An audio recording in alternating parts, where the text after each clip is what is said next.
Agora estamos ao vivo, agora estamos ao vivo. Ainda bem que o pessoal me lembrou ali, eu deixei o chat aberto por causa disso.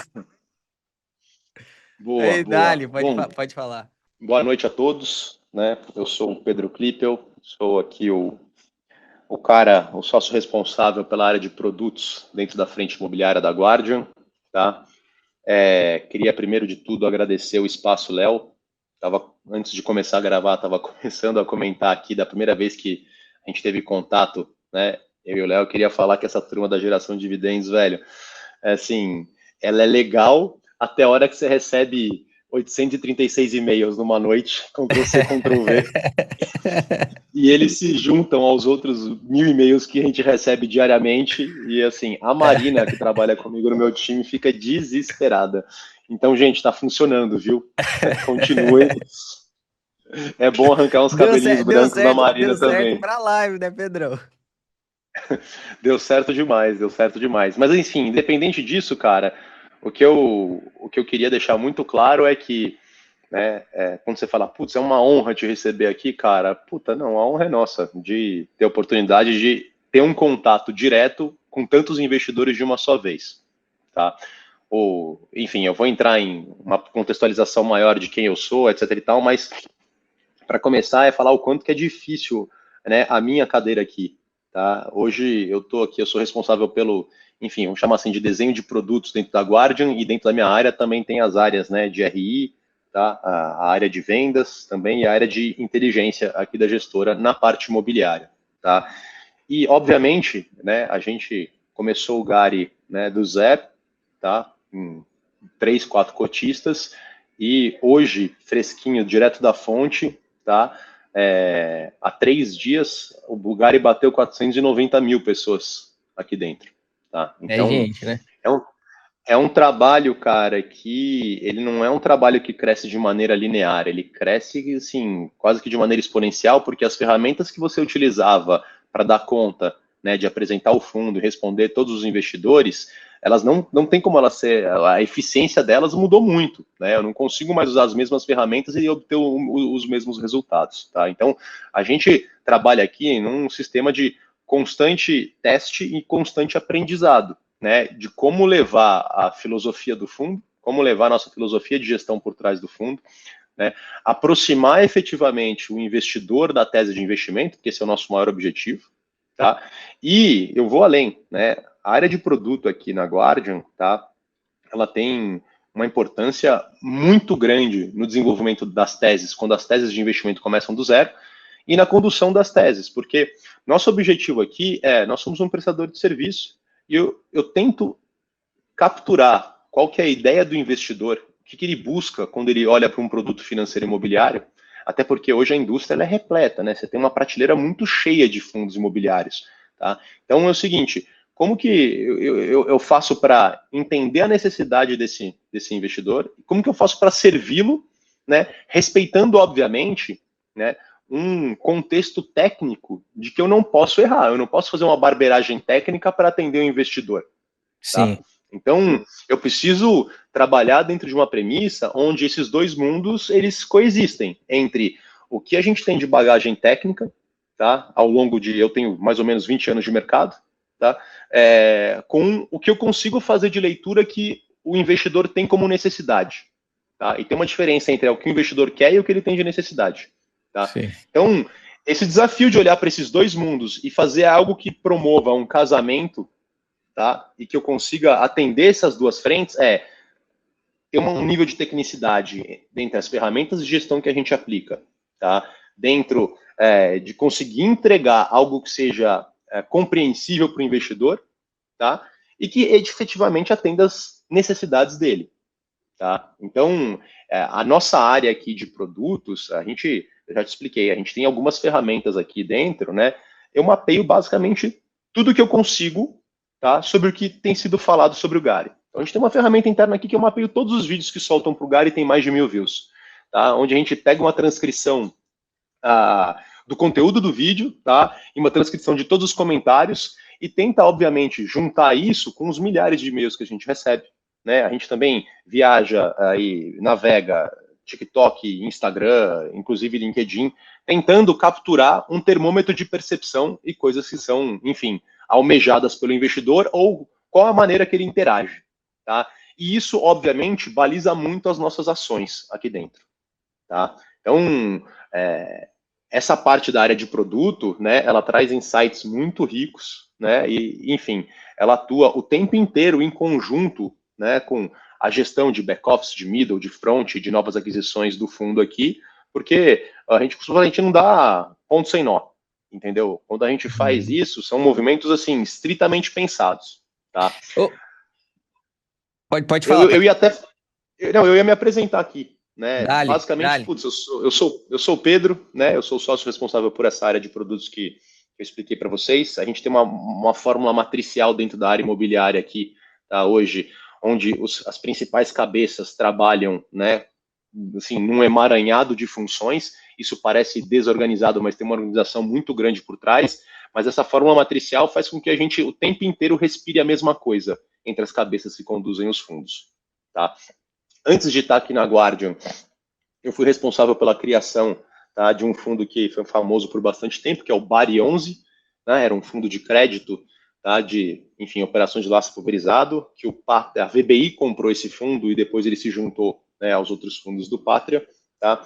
Antes disso, putz, eu tenho uma longa carreira aí no mercado financeiro imobiliário.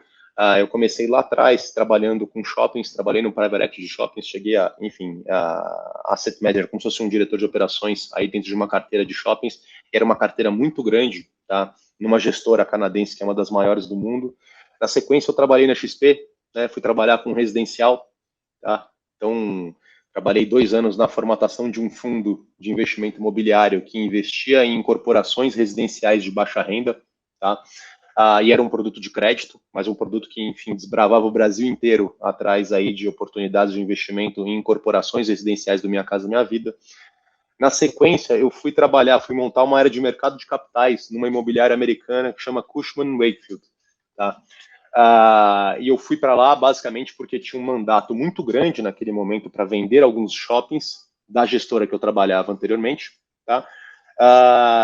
Enfim, acabei conduzindo alguns outros projetos por lá. Inclusive, lá atrás eu fui o responsável pelo desenho, tá, da área imobiliária do Banco Bradesco.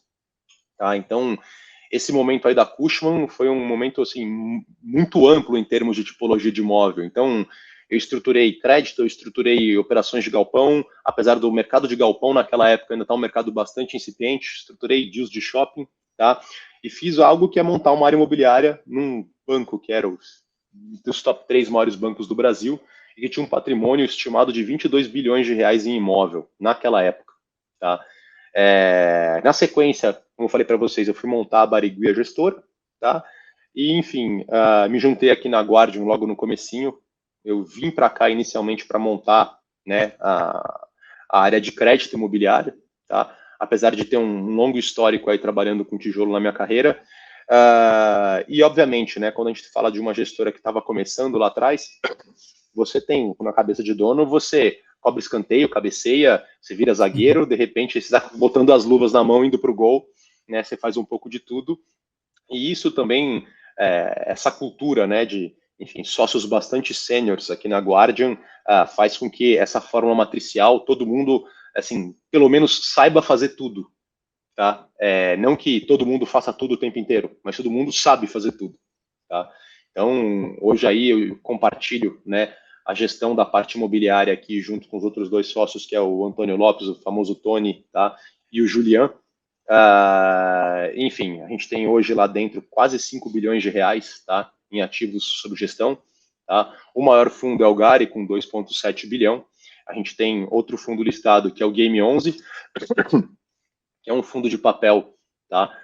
Que hoje tem aproximadamente aí 300 milhões de patrimônio líquido, e é um fundo, enfim, que a gente aposta bastante, ele já tem um histórico bastante longo, né? Ele nasceu em 2021, mas infelizmente ele nasceu num momento de mercado que não era um momento muito favorável, né? A gente botou o fundo de pé basicamente um mês antes do Paulo Guedes falar lá atrás que ia tributar os dividendos. E aí o mercado já virou de ponta cabeça, né? E, enfim, a gente faz um excelente trabalho de gestão lá, mas ele é um fundo que ainda não teve um amadurecimento em termos de PL como a gente gostaria, né? Não quer dizer que a gente desiste, ele é um fundo que tem um histórico brilhante brilhante. E a gente, enfim, espera que num próximo ciclo, tá, virtuoso imobiliário de juros mais comedidos, a gente consiga também amadurecer essa tese de investimento. Boa. Só para Ô, concluir, só para concluir, a Guardian hoje, só para que vocês possam entender, a Guardian hoje a gente tem aqui, vai bater 40 profissionais, tá? Somos em 7 sócios aqui dentro e a gente tem mais ou menos 10 bilhões de reais sob gestão, tá? Ele é dividido basicamente mais ou menos 5 bilhões e meio em crédito privado, tá? E são 4 bilhões e meio mais ou menos, tá, em imobiliário, tá? Importante dizer que a gestora como um todo, até pela maneira como ela nasceu e pelos primeiros recursos que ingressaram aqui, a gente tem uma matriz de risco muito comedida, tá? Então, nossas teses de investimento, em geral, elas dificilmente vão ser teses com viés, tá, mais apimentado. Vamos lá, teses mais, enfim, high yield, vamos dizer assim. Tá? uhum. Até porque o dinheiro inicial que começaram as primeiras iniciativas da Guardia aqui é um capital familiar, tá? E é um capital familiar bastante averso a risco. Então, todas as nossas teses de investimento aqui, elas sempre vão ter um viés, tá, de risco mais comedido. Então, quando a gente olha o Gari, tá, antes da gente entrar em detalhes, cara, é um fundo que nasceu, tá, enfim, um fundo logístico 100% com contratos atípicos, ou seja, são contratos, né, de longo prazo, com uma multa de rescisão integral, com inquilinos com uma qualidade de crédito muito boa, tá? E imóveis extremamente bem localizados, tá? Isso traz uma previsibilidade muito grande para a tese de investimento. No game, que é o nosso fundo de papel, a gente também tem um viés super conservador, né? São 5 anos agora completos de operação, a gente nunca teve um caso de crédito lá dentro, tá? Então são operações com um nível de garantia, são, na grande maioria, nomes muito óbvios, tá, de devedores, com nível de garantia bastante confortável, tá? E, obviamente, ele não é um fundo que vai ser o maior pagador de dividendos da indústria, porque risco e retorno caminham juntos, né? Então, se a gente pensa numa tese onde a principal função dela é a proteção patrimonial, tá, nós não seremos a tese que vai pagar 15% ao ano e vai disputar junto com os outros super high yields da indústria, não. E isso está um pouco disseminado em todos os produtos aqui dentro da Guardian. Tá? Na frente de crédito privado é a mesma coisa. São os 5 bilhões que a gente tem lá, a grande maioria, tá, é crédito consignado, tá, público. Né? Então, estamos falando de desconto em folha de servidor público, tá, estadual e federal. Então, é uma matriz de risco que a gente está falando aqui, na gestora como um todo, extremamente comedido. Nós não queremos ser os bichos papões que trazem os maiores retornos do mundo, porque, obviamente, isso acarretaria risco. Então, diante do nosso conhecimento, da nossa possibilidade de gerar e criar ferramentas de gestão, tá? A gente tenta extrair o máximo de suco dos limões que a gente tem aqui dentro, tá? E isso coloca o Gary e o Game em propostas de valor super interessantes. Mas a Guardian como um todo, encerrando a minha apresentação aqui, ela é uma gestora, tá, de produtos com um viés de risco mais comedido. A gente sempre indo para uma coisa mais high grade. Boa, perfeito. Até pra galera conseguir classificar, né? Inclusive, Pedrão, você pode usar todos os termos técnicos que você quiser, viu? Que a galera aí tá preparada pra aguentar a pressão.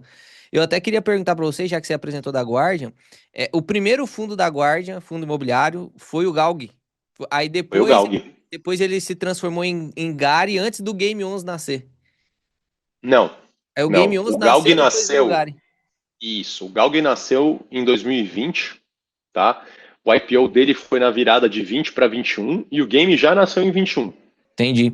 E aí, eu queria que você comentasse, e até uma pergunta que eu quero fazer para você, uma pergunta mais, assim, mais técnica, o que que você e a galera que é seu sócio aí, o Tony, eu acho que o Gustavo lá também, não sei se ele estava nessa época, é, quando vocês estavam com o Gary na mesa e surgiu a proposta, né, que vocês estavam procurando a respeito dos mercados e tal, a parte da renda urbana, o que que vocês sentaram e falaram assim, pô, a gente precisa comprar. Por que que vocês chegaram nessa conclusão para ter a coragem de lançar? Porque eu lembro, se você pesquisar no meu canal, eu fiz um vídeo sobre essa subscrição. Eu falei assim, pô, os caras amassaram. Nessa época não é comum fazer subscrição tão grande assim. Vocês ainda pegaram os 25% do lote a mais, né? Que era 500 milhões e foi 600 e pouco. Então, o que que vocês sentaram assim, decidiram falar assim, pô, eu vou comprar por conta disso, disso e disso. O que que você decide? quando você olha para um imóvel, como que você decide comprar, entende? E quais são os parâmetros? Até para a galera entender o que que é um bom imóvel, o que que não é um bom imóvel, né? Quais são as possibilidades futuras desses imóveis e tal. Boa. Cara, eu acho que assim, tem duas derivadas aqui. E assim, gente, eu já vou falar. Eu falo pelos cotovelos, tá? O Léo já tá ligado nisso, que às vezes um telefonema de 10 minutos vira 1 hora. Mas, até para a gente conseguir gerenciar bem o tempo enfim, do nosso programa aqui hoje, tá? Léo, você fica à vontade para me cortar, tá?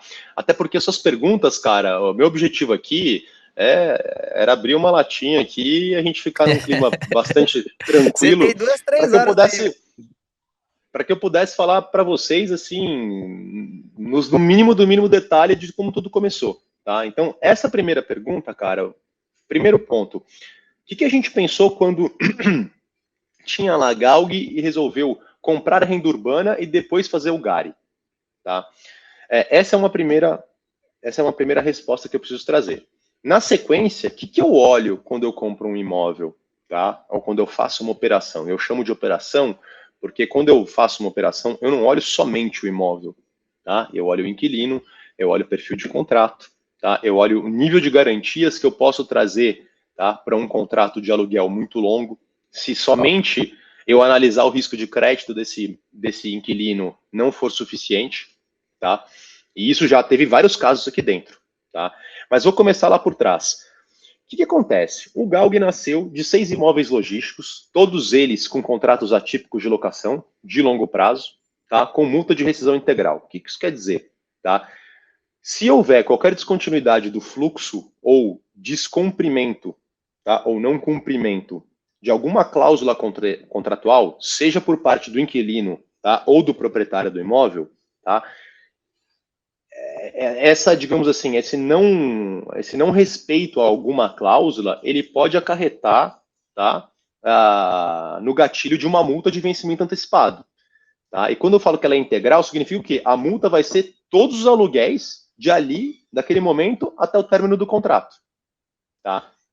Então, às vezes está falando de 20 anos de contrato, está falando de uma multa de 500 milhões de reais. Tá? Enfim, o Galg, 6 imóveis logísticos, tá? Todos eles com esse perfil de contrato. A gente tinha um prazo médio, tá? Mais ou menos de locação aí de uns 12, 14 anos, tá? No momento que o Gari fez o IPO. Tá? E o que acontece? Tá? A matriz de risco original do Galg ela era tão conservadora, tão conservadora, tão conservadora, que, por exemplo, para o contrato que a gente tinha com o imóvel da BRF, tá? A gente tinha uma fiança locatícia pelo tempo integral do contrato pelo Bradesco. Então é o seguinte, se a BRF tiver alguma dor de barriga e não conseguir pagar o aluguel, o Bradesco ia honrar. Ou seja, eu tinha basicamente ali a segurança tanto de uma BRF, que é uma das maiores empresas de proteína animal do mundo, ou do Bradesco, né, que está entre os top 3, 4, 5 maiores bancos do Brasil, extremamente sólido e resiliente. Tá? Então, ali eu tinha, enfim, basicamente uma premissa de portfólio de imóveis que era muito previsível. Tá? Talvez o risco de crédito, enfim, mais frágil que eu tinha dentro do meu hall de inquilinos era o Almanara, tá? Naquele momento. Tá? Só que para a operação do Almanara, a gente chama de colateral, que é uma garantia adicional, tá? Além do imóvel ser meu. Tá? Eu precisava de alguma garantia de que os proprietários do Almanara honrariam meu contrato de aluguel até o final. Para isso, eu peguei garantias adicionais, tá, a essa operação. Então, para vocês terem uma ideia, para o imóvel, para o contrato de aluguel do Almanara hoje, a gente tem uma garantia adicional que é um prédio de escritórios, tá, na região dos Jardins aqui em São Paulo, que é a região mais nobre, tá, residencial de São Paulo, no meio do Oscar Freire, que é a rua de comércio principal de São Paulo, digamos assim, em termos de comércio de luxo. Tá? Então tem um prédio de escritório como garantia do contrato de locação com o cara, para vocês entenderem o tamanho de reforço de garantias que a gente buscava aqui dentro. Tá? Beleza. Esse era um fundo muito previsível, Léo. Por quê? Ele era igual um reloginho. Eu tinha 6 contratos de locação, tá? Eles caíam basicamente em dias muito próximos do mês. Uma vez por ano, eu corrigia esses aluguéis por IPCA e mais nada acontecia no fundo. O fundo quase que era um foco de dengue, porque Enfim, não tinha nada acontecendo. E a gente apanhava no RI porque a turma falava, nossa, o relatório é Ctrl+C, Ctrl+V do mês passado. Eu falei, mas cara, eu não tenho nada para falar para você. Não tenho, porque não acontece nada. Entendeu? E aí, o que acontece? Tá? Obviamente, né, você conseguir crescer o fundo com esse mesmo perfil de qualidade desses imóveis era um desafio. Tá? Onde eu vou conseguir outros imóveis exatamente com essas características? O problema Tá? do fundo bom é que para ele crescer é difícil continuar tipo, com a mesma qualidade, né? Se é muito bom, como é que você vai continuar sendo muito bom o tempo todo, né? É mais difícil. E aí, assim, vou voltar um passo atrás, tá, Léo? Uhum. A gente estava procurando imóveis que tivessem, né, efetivamente essas características, né, o contrato atípico de locação, que fosse um inquilino, né, que pudesse trazer uma segurança para a gente a partir de um risco de crédito um pouco mais óbvio, que ele pudesse prestar garantias adicionais se necessário, tá? E que fossem bons imóveis. Né? No mercado logístico, naquele momento, a gente estava com uma dificuldade maior de encontrar esse tipo de negócio. Tá? Uhum. E em renda urbana, vamos chamar assim, e assim, renda urbana é um termo criado pela turma do Credit Suisse, lá atrás, né? Porque eles tinham uma série de imóveis que não eram logísticos, né? Não eram escritório, nem eram shopping, eles precisavam criar o Ele nome de um precisava fundo. classificar de alguma forma. E aí eles falaram, pô, fica dentro de um contexto urbano na cidade, vamos chamar de renda urbana. E aí nasceu o conceito de renda urbana. Tá? Então, naquele momento, o que a gente estava vendo era uma série de negócios, né, com lojas de supermercado, tá, acontecendo em níveis de taxa de rentabilidade, de cap rate, tá, até mais atrativos que alguns imóveis logísticos naquele momento. Tá? E aí, obviamente, a gente começou a analisar algumas operações. Tá? Então, o Galgo seguia com a vida dele bonitinho ali. Tá? E, obviamente, cara, eu tinha que tentar fazer negociações mais em bloco. Por quê? Se eu, como gestor, vou comprando lojinha em lojinha, a chance de eu fazer uma operação, né, uma negociação muito positiva para o fundo é mais difícil. Porque quando eu chego para negociar, por exemplo, com um Carrefour, eu falo, ô Carrefour, me dá uma lojinha sua aí para eu comprar. Ele vai me vender como se eu estivesse vendendo para qualquer outra pessoa.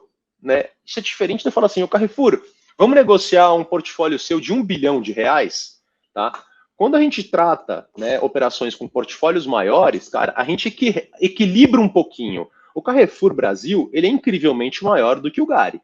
Né? Se eu chego para comprar uma loja, ele me amassa na mesa de negociação.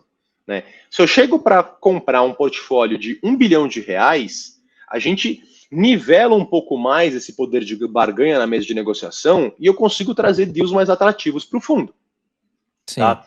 Então, lá atrás, cara, a gente começou a analisar o mercado e viu que as lojas de supermercado e de atacarejo, a gente conseguia negociar em blocos, tá? Comprar 4, 5, 6, 10 lojas de uma vez, tá? A gente conseguia um contrato muito forte, tá? Conseguia ativos muito bons, conseguia um nível de rentabilidade de cap rate interessante, tá? E eu conseguia contratos longos para continuar aquele pleito de, enfim, previsibilidade, tá? Certo. Dito isso, cara, a gente olhava para dentro do Galg lá atrás. O Galg, naquele momento, ele tinha 590 milhões de patrimônio líquido, ele tinha mais ou menos uns 3 mil cotistas, 6 mil cotistas, tá? Ele ganhou bastante notoriedade de cotistas quando a gente fez uma campanha de doação de cotas do game. Não sei se você vai se lembrar disso. Eu lembro, eu Tá? ganhei até Em, uma dois, cotinha do game.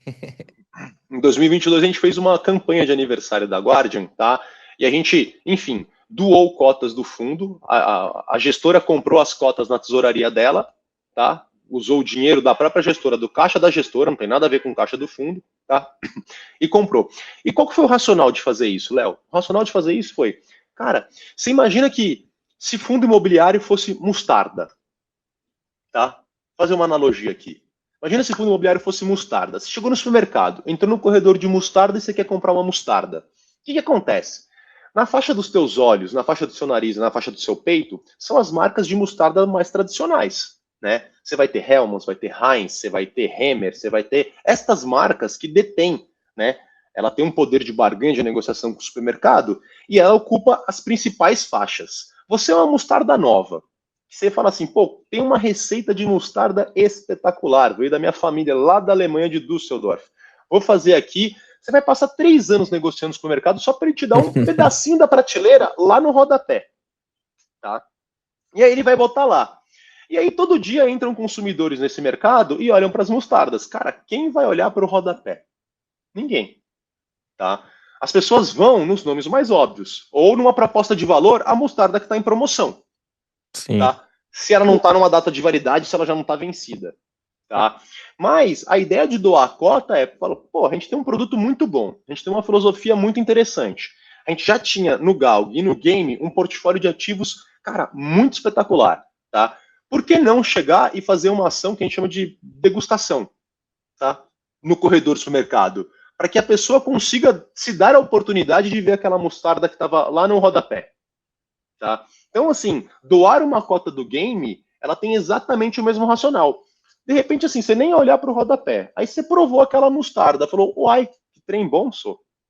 Interessante esse trem aqui. Acho que vale. Quanto que custa, moça? Ah, é o mesmo preço da mostarda que está na altura do seu olho. Você jura? Nesse pote bonito aqui? Não é possível. Você fala, é o mesmo preço, é só você olhar para baixo. Então, esse foi nosso intuito lá atrás, quando a gente doou as cotas do Game. Tá? O Game, naquele momento, ele ganhou 24 mil cotistas. Tá? O Gary ganhou mais ou menos 9 mil cotistas. Mas esse foi uma estilingada que o Gary deu, que o Galg deu lá atrás, tá? E a gente começou, enfim, a ver um pouquinho de amadurecimento de mercado secundário. Porque naquela época, Léo, o que acontecia? Tá? A gente chegava para apresentar o Galg 11 para uma série de casas de análise, para uma série de escritórios, tá? De corretoras, para que ele pudesse ficar um fundo mais popular, tá? E a gente sempre tinha meio que assim, portas fechadas, porque ele tinha uma liquidez muito baixa no mercado secundário. Ele negociava mais ou menos 200 mil, 300 mil por dia. E ele tinha, sei Uhum. lá, 6 a 9 mil cotistas, tá? Sim. Então, isso era um impeditivo da gente conseguir crescer, tá? E isso porque, nesse momento, o Galg já tinha 2 anos, quase 3 anos de vida, tá? Sim. Então, perfeito. Eu faço um gancho do que eu acabei de falar com a história que eu estava falando do porquê que a gente resolveu comprar a renda urbana e de repente colocar aqui dentro do Gari. Tá? A gente tomou a decisão de começar a comprar lojas de supermercados. Tá? Por quê? Ela se comportava de maneira muito parecida com os ativos que estavam aqui dentro do Gari, do Galg. Tá? Contrato atípico, longo prazo, tá? Com um inquilino com uma matriz de crédito, tá? Compreensível na época. Multa de rescisão integral e, enfim, todo esse pacote que eu já expliquei para Previsibilidade de vocês. pagamento que o brasileiro gosta, né? É isso, tá? Só que a gente sabe a dificuldade de você começar uma tese de investimento do zero. Há quanto tempo que a gente não vê um IPO de fundo listado em bolsa? Sim, Né? Tá igual nota de R$ 1, já nem existe sim. mais. Tá? Então, cara, diante disso a gente pensou, pô, a gente estava lá em 2023. A gente começou a comprar as lojas. E a gente comprava as lojas, tá, em estruturas, tá, alavancadas. Ou seja, a gente fazia a cessão do contrato de locação, tá, levantava dinheiro via CRI para poder fazer essas aquisições. Então, como os contratos eram muito longos, tá, eu conseguia captar quase todo o dinheiro para comprar a loja. E eu vinha estocando esses ativos aqui. E a gente falou assim, pô, vamos fazer uma nova tese de investimento de renda urbana? Vamos. Mas ao mesmo tempo, cara, quando você para e pensa, putz, a gente vai começar do zero, entendeu? A fazer todo o processo que a gente já está há 2 anos fazendo no Galg, tá? De amadurecimento do mercado secundário. Porque quando o fundo está lá, tem baixa liquidez, ninguém abre as portas para você. Sim. Ah, é o analista do banco tal que não te cobre na cobertura dele, porque você tem muito pouca liquidez, tá? É o próprio influenciador que nem olha para o teu fundo, porque, putz, é um fundo que não gera tanto engajamento, você não tem uma demanda do público, espectador, em relação àquele produto, que pouca gente conhece, entendeu? Sim. Então, naquele momento, cara, foi a fome com a vontade de comer. Por quê? A gente estava tendo dificuldade de encontrar ativos logísticos das mesmas características que a gente tinha já dentro do Galp, tá? E eu tinha aqui uma função de fazer uma tese de renda urbana. Só que a gente sabia que a gente percorreria um caminho longuíssimo, que a gente viu acontecendo no Galg e que percorre no game até hoje, que é sobre esse amadurecimento, tá, do mercado secundário. Tá?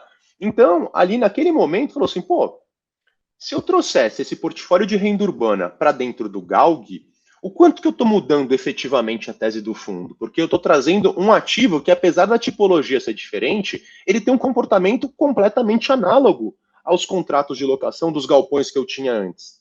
Tá? Então a gente fala assim, pô, não é uma mudança radical, porque o que eu vendo no Galg como produto financeiro é uma estabilidade, uma previsibilidade, tá? Em termos de comportamento dentro do fundo e todo aquele pacote que eu já expliquei para vocês. Então, esse foi a fome com a vontade de comer. Tá? Então, quando a gente foi fazer a operação de transformação do Galg em Gari, foi, olha, não estou mudando, né, a maneira como o fundo se comporta, estou trazendo algo que agrega no fundo e bastante, porque você vender galpões de 300 milhões de reais é muito mais difícil do que você vender uma loja de supermercado de 40 milhões. Né? O Sim, número de bolsos no Brasil que existem para absorver um galpão de 400 milhões é incrivelmente menor do que para absorver uma loja de 30, 40. Tá? sim. Então, é assim, olha, eu só estou trazendo aspectos positivos para essa tese de investimento. Né? Ela vai ser, esse portfólio de renda urbana vai ser o passo que eu vou utilizar para o Gari, para o Galg lá atrás, né? Dar um avanço maior nesse desenvolvimento de mercado secundário, vencer uma série de resistências que havia no mercado, tá? Ele se comporta de uma maneira muito parecida com os outros imóveis e ele vai me trazer a prerrogativa de ter uma reciclagem muito mais ativa de portfólio, tá? Sim. Então, assim, juntou tudo isso, cara, era uma eureka, parecia que a gente tinha descoberto a lâmpada, entendeu? É, a E, movimentação obviamente, foi muito boa, e assim, eu acho que o principal destaque dessa movimentação que foi quando vocês lançaram a GE lá pedindo a subscrição e tal, vocês lançaram o prospecto, né, da emissão, vocês já lançaram o prospecto falando que vocês queriam fazer, né? Isso aí é muito bom, pô. Porque aí o investidor vai ler e vai entender o que o cara tá fazendo. O problema da prospecção de um cara que quer captar 500 milhões num fundo menor é quando ele não fala o que ele quer, né? Agora, no caso do Galgo, cara, eu lembro de ler esse prospecto, gravar vídeo. Pô, os caras estão fazendo, cap rate vai ficar bom, vai. É porque o pessoal tem muito medo de ser diluído nas subscrições, né? Bom, mas mesmo você sendo diluído, você vai aumentar seu yield. Foi muito bom, né? A movimentação foi muito bom. Prefere ter 0,5% de algo que paga 2 ou 0,1% que paga 10, né? Muito melhor. E aí, eu já vou emendar outra pergunta aqui, já aproveitando que você está engatilhado. Você aumentou uma tipologia de logístico para logístico mais renda urbana. E agora, em dezembro, vocês aumentaram mais uma tipologia que eu acredito que segue a mesma tese, né? Porque eu até li o relatório, fato relevante, inclusive, gravei o vídeo no canal, falando que era a mesma tese de investimento de contrato atípico. Depois até vou fazer uma pergunta sobre os contratos atípicos. Mas qual que é a sua visão para o Gari no curto prazo, em quesito de tipologia de imóveis? Ah, Léo, eu quero ter tantos por cento de logística, tantos por cento, a minha tese, né? Eu quero ter tantos por cento de renda urbana, quero ter um pouquinho de escritório, se for vantajoso. Se tiver também possibilidade de colocar shopping, eu quero também, porque agora a gente, desde o início, né, foi uma solução para tijolos. Eu até brinco com a galera que fica brabo porque trocou a metodologia, né? Na verdade, sempre desde o início foi investimento em tijolo, né? E aí eu quero que você fale assim, no curto prazo, e depois você pula para 10 anos lá na frente.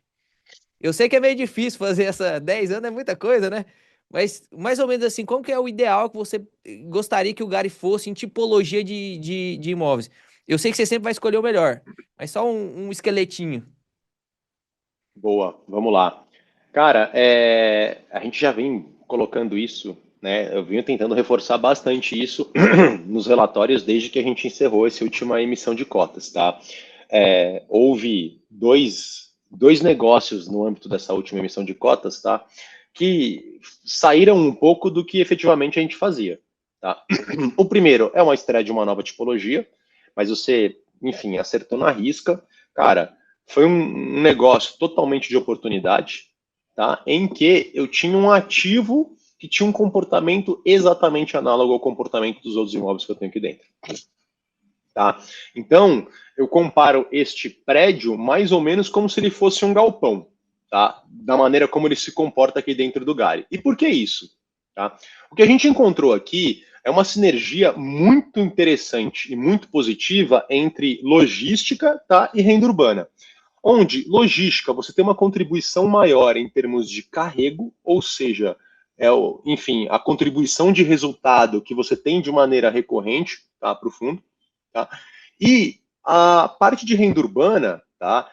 Sim, eu preciso trazer uma notícia para vocês, vocês já devem ter percebido, mas assim, um portfólio de renda urbana de loja de supermercado, tá? E de atacarejo, ele quando é muito bom, cara, praticamente impossível você comprar ele num cap superior a 9% ao ano. Normalmente, ele fica mais perto de 8%, tá? Mais perto de 8%. Então, se tem algum gestor falando, nossa, consegui comprar esse portfólio maravilhoso, não sei o que, é um cap de 12%, cara, pode trucar, entendeu? Então, o que acontece? Tá? Se eu tivesse uma estratégia aqui, tá? E eu não estou falando que essa estratégia é errada, mas é de comprar e sentar em cima do imóvel, não vendo nem a pau, tá? Assim, o imóvel de renda urbana, não necessariamente ele é o melhor imóvel para você fazer esse buy and hold, tá? Por quê? O imóvel de renda urbana, quando ele tem muita qualidade, cara, você compra ele normalmente num cap rate mais apertado. Tá? Ou seja, a taxa de rentabilidade dele vai ser um pouco menor. No Sim. entanto, esses imóveis de renda urbana, Léo, você tem a prerrogativa de vender. Tá? E como eu falei, fazer uma venda com 30, 40 milhões tá? É muito mais fácil que vender um imóvel de 200, 300. Tá? Sim. Além disso, por estarem inseridos num contexto urbano, alguns desses imóveis têm um potencial de desenvolvimento. O que eu quero dizer com isso? Pô, vou pegar uma loja que eu tenho aqui em São Paulo, tá? Ela está numa região muito nobre, é um bairro extremamente adensado aqui em São Paulo, onde o valor de comercialização do metro quadrado residencial, tá, beira ali 30 mil reais por metro quadrado, tá? E eu tenho um terreno de 3 mil que tem uma loja em cima, tá? O que acontece? Eu paguei, sei lá, 50 milhões por essa loja. Hoje, se eu permutasse essa loja com um incorporador, tá? Onde o viés do Gary não é ele desenvolver, tá? Mas se eu pegasse aquela loja, eu permutasse ela com o incorporador, cara, essa permuta vale, enfim, uns 80, 100 milhões de reais.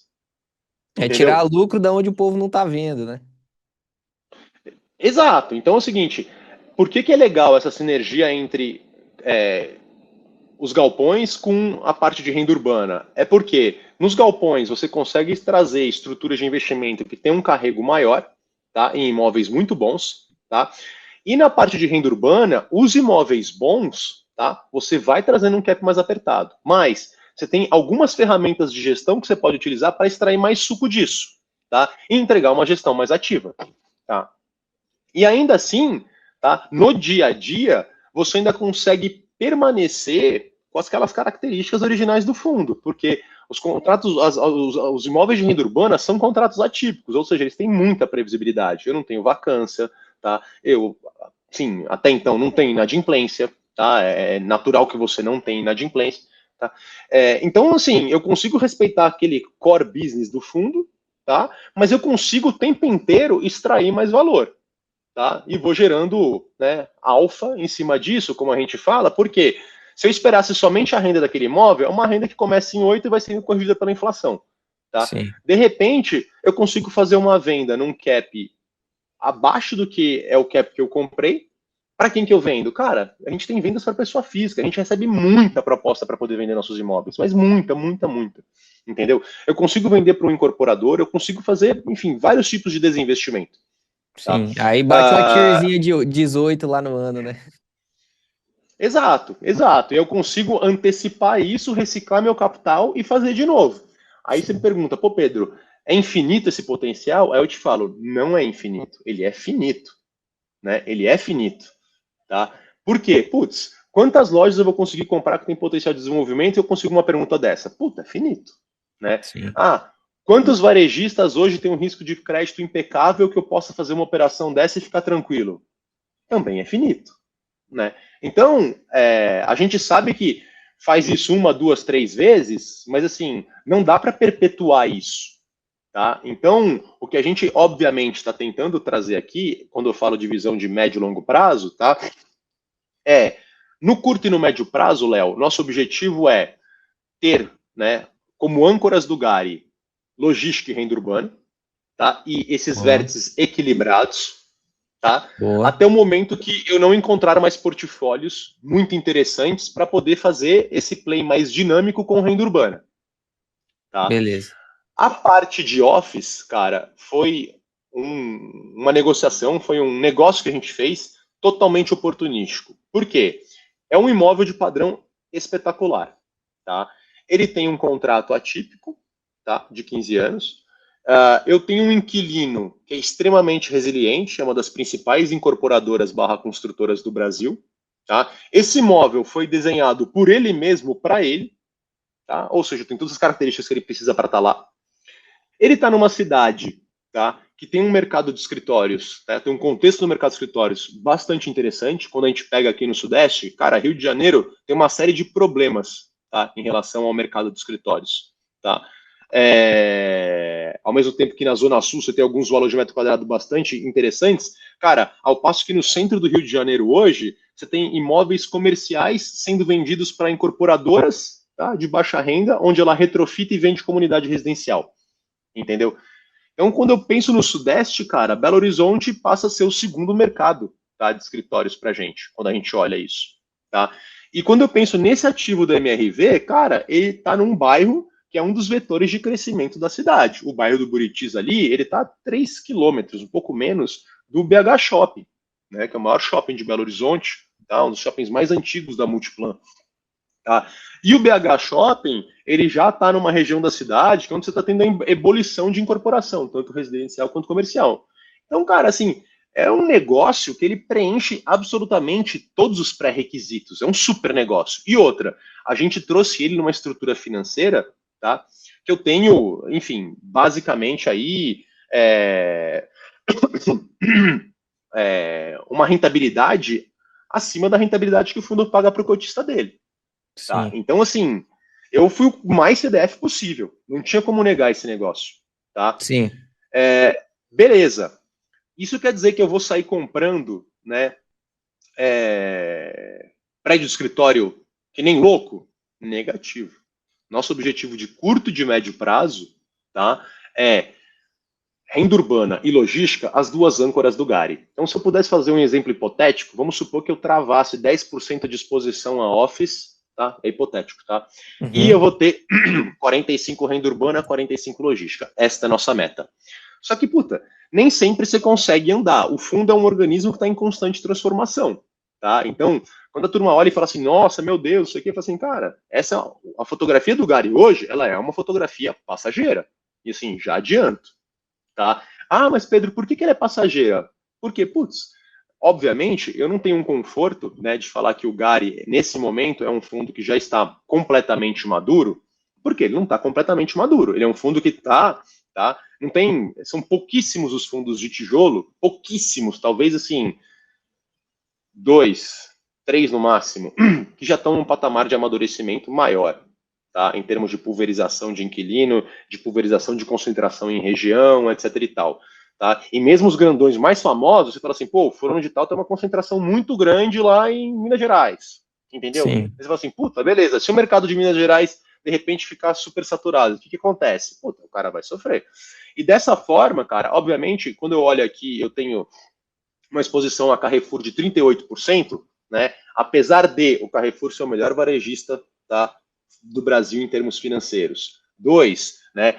O Carrefour Brasil ele é controlado pelo Carrefour França, tá? O Carrefour França ele tem um risco de crédito melhor que o risco soberano do Brasil, tá? Então assim, o que isso quer dizer? Nada, né? Eu continuo dentro da minha função de gestor, tendo que trazer uma pulverização e uma descentralização de riscos maior para poder seguir para o amadurecimento da minha tese, tá? E como que eu faço isso? Eu faço isso, né, de duas maneiras, ou vendendo e me desfazendo de parte do portfólio de Carrefour, tá? Ou crescendo o fundo e diluindo essa participação, ou os dois, tá? Então, enfim, quando eu falo aqui que assim, a Pro minha curto fotografia. prazo, pro curto prazo seria renda urbana, logística e um pouquinho lá de office. Longo prazo, você pensa em mudar alguma coisa ou não? Porque quando você fala assim num fundo de tijolo maduro, eu penso assim, pô, o inquilino com 2, 3% de receita. Isso aí é difícil conseguir no Brasilzão, né? E ainda mais, É, por exemplo, vamos pegar aqui uma pergunta que eu já fiz para algumas outras pessoas assim que são mestres aí na parte do setor imobiliário. Vou até fazer para você também para mim saber se eu sou não como gestor do Gari, mas assim como um cara conhecedor de imóveis. Você acredita que em algum momento a gente vai ter, dentro da indústria de fundos imobiliários, a mesma, a mesma proporção, por exemplo, que os rates têm, eu sei que não dá para comparar, né? Mas a mesma proporção que os rates têm com a Bolsa Americana, os fundos imobiliários têm com a Bolsa Brasileira, né? Porque hoje os fundos imobiliários, proporcionalmente, olhando contra os rates, eles são muito pequeno, né? Muito pequeno. Assim, eu falo pra galera que, pô, quem tá começando a investir em fundo imobiliário hoje, daqui 10 anos, 15 anos, vai ser considerado pioneiro. Apesar de a gente já ter 10 anos aí de fundo imobiliário, né? Porque realmente, você vê que quando, pô, o fundo imobiliário existe desde 93. 2014 que a galera começou a ver. 2018 começou a ficar popular, né? E aí a galera começou a investir mesmo depois da pandemia. Depois, por isso que o pessoal tá mal acostumado com esses yield alto, né? E como é que tá aí? Só quer dividend yield de 2 dígitos e tal. Mas enfim, como que você vê essa indústria de fundos imobiliários para frente? Que aí o Gary está inserido nisso, né? Mas assim, usa seu conhecimento de gestor aí, 20 anos nessa parte de imóveis aí, para mostrar para a galera o quanto que esse mercado é incipiente ainda no Brasil, né? Cara, o mercado é nanico, né? É muito nanico, muito nanico. Mas o brasileiro como investidor, tá? Sem considerar investimento em renda fixa, ele é uma amostra muito nanica ainda, cara. Nós somos 200 milhões de pessoas, É tá? A pouquinho, gente né, cara? tem 4 milhões de investidores, velho. É muito pouco. E por que que isso acontece, cara? Assim, naturalmente, o Brasil é um país, a gente, enfim, vê aqui questão política e macroeconômica na condução do país, cara, assim, é muito difícil você conseguir enxergar disciplina, tá, no brasileiro, culturalmente, tá, para poupar dinheiro, para poder investir dinheiro e para poder, enfim, se dedicar a isso, pelo menos por um período de tempo. E assim, isso passa por uma questão de educação, cara. Pô, educação financeira é um negócio que tinha que ter na escola primária. Porque, assim, você saber você minimamente gerir teu dinheiro, tá? Isso, cara, contribui muito para a tua qualidade de vida. Para sempre. Para sempre. Entendeu? Então, e não é que você vai sair um expert em. Você vai virar o trader de bolsa da noite pro dia saindo da escola? Não, cara. É assim, são noções básicas. Noções básicas mesmo. E a gente vê muitas vezes outros profissionais super qualificados, né, seja em outros ramos, sei lá, um profissional médico, sei lá, às vezes um advogado, que, No, putz, na, olha, par- quando na você área fala de médica, finanças, na área médica é o que mais acontece. Eu sou médico, né, Pedrão? Isso aí é o que mais acontece, cara. Eu vi a galera ganhando 100 mil reais por mês de salário e não sabia o que era IPCA, pô. Imagina a situação, o negócio. e cara, assim, isso é grave, cara, isso é grave, grave. Outro dia eu vi eu vi uma apresentação de um fundo, era um fundo, um FDIC, um fundo de direitos creditórios, tá, para cadeia de médicos, que eram médicos descontando, tá, enfim, ó, o que tinham a receber por plantão dado, né, descontando a uma taxa de 15% ao mês, cara. Aí você fala assim, cara, descontando a uma taxa de 15% ao mês, entendeu? Como assim? Então, assim, quando a gente olha por esse espectro no Brasil, cara, assim, a gente precisa de uma revolução na educação, tá? E eu acho que, assim, obviamente, trabalho como o teu, Léo, isso ajuda muito. Isso ajuda muito, porque, assim, a gente olha, quem tá de fora, olha para o mercado de investimento, assim, caramba, olha esse bicho de 7 cabeças, né? Olha esse bicho de 7 cabeças.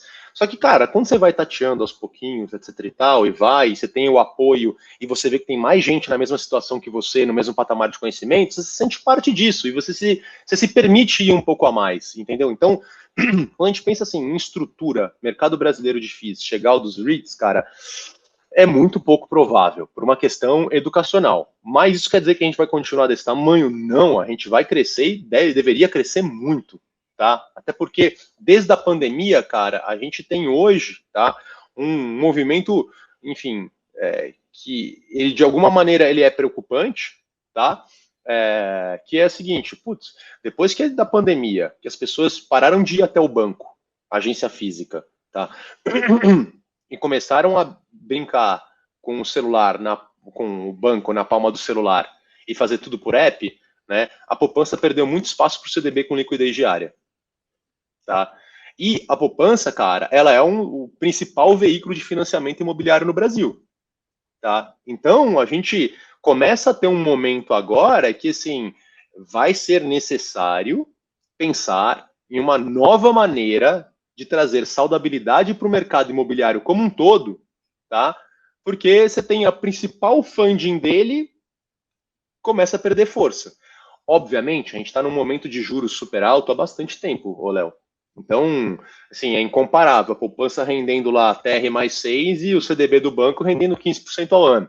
Né? Sim. Assim, É Não tem incomparável. E como. ainda tem, e tem muito dinheiro na poupança ainda, cara, mesmo com essa discrepância, entendeu? Então, é, dito que o Brasil tem uma questão educacional, outra, o Brasil, cara, dado essa falta de disciplina que existe em planejar e fazer as coisas como elas deveriam ser feitas, né? A chance da gente pensar num Brasil como uma nação sem pressão inflacionária é muito difícil. É muito difícil. Tá? Pode haver tempos em que a gente vai ter uma pressão inflacionária mais controlada? Pode, e deveria ter.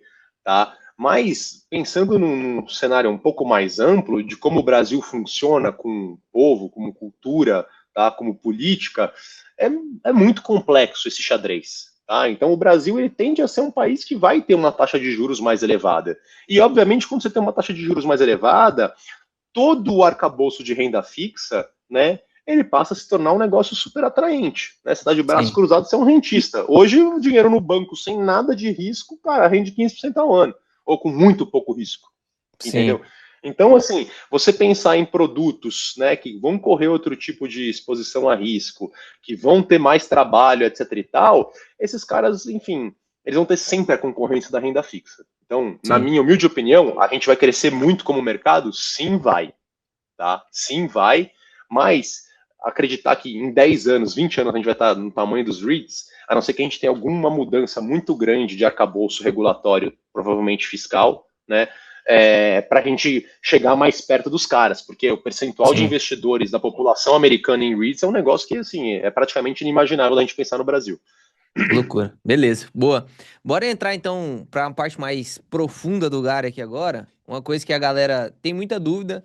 E assim, não vou nem culpar a galera, porque, como a gente sabe aí, realmente tem muito leigo investindo. Fundo imobiliário acho que é a porta de entrada para a maior parte do pessoal que vai sair da poupança, o pessoal que vai sair da renda fixa. Normalmente eles preferem o fundo imobiliário, né? Que é mais parecido com o imóvel e tal, toda aquela porta de entrada.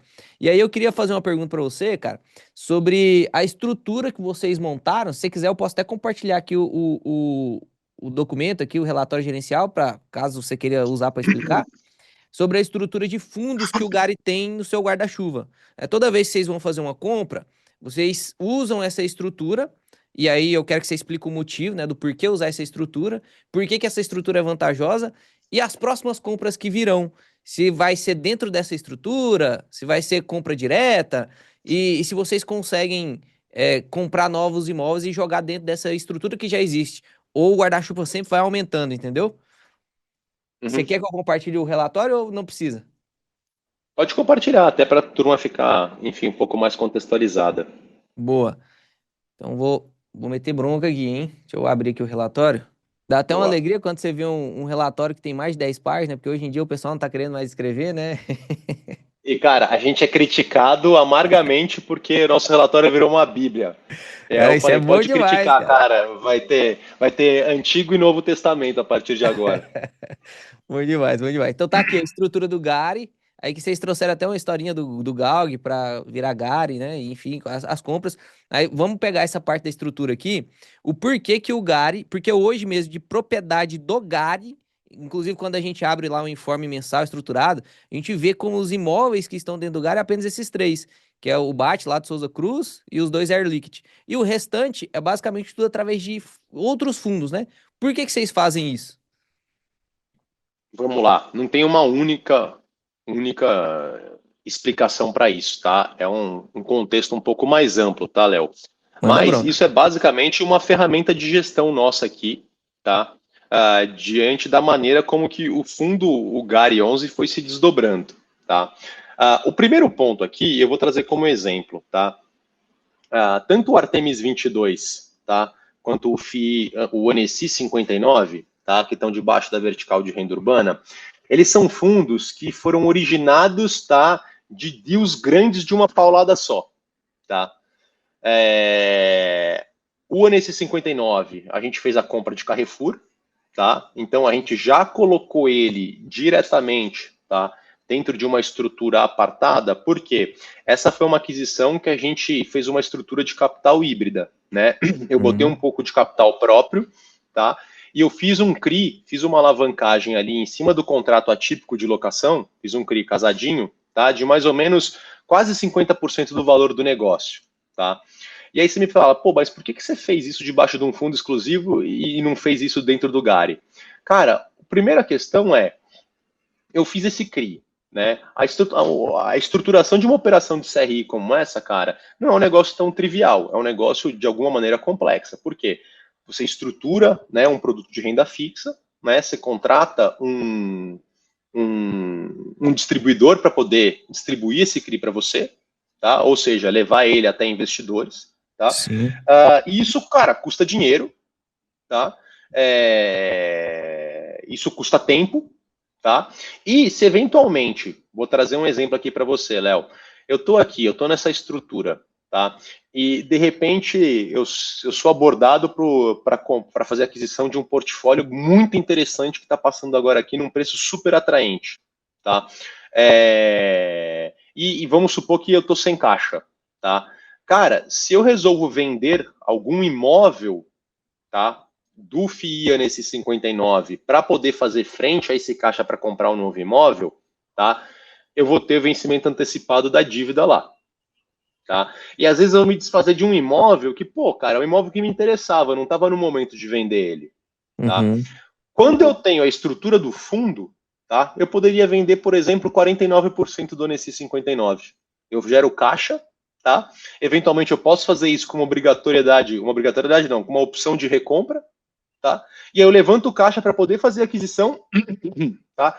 E o fato de eu ter vendido 49% do FIANSI e não vendido 49% dos imóveis dele, a dívida continua intacta, bonitinha lá, Boa, mais para tá? eficiência Então, de liquidez mesmo, né?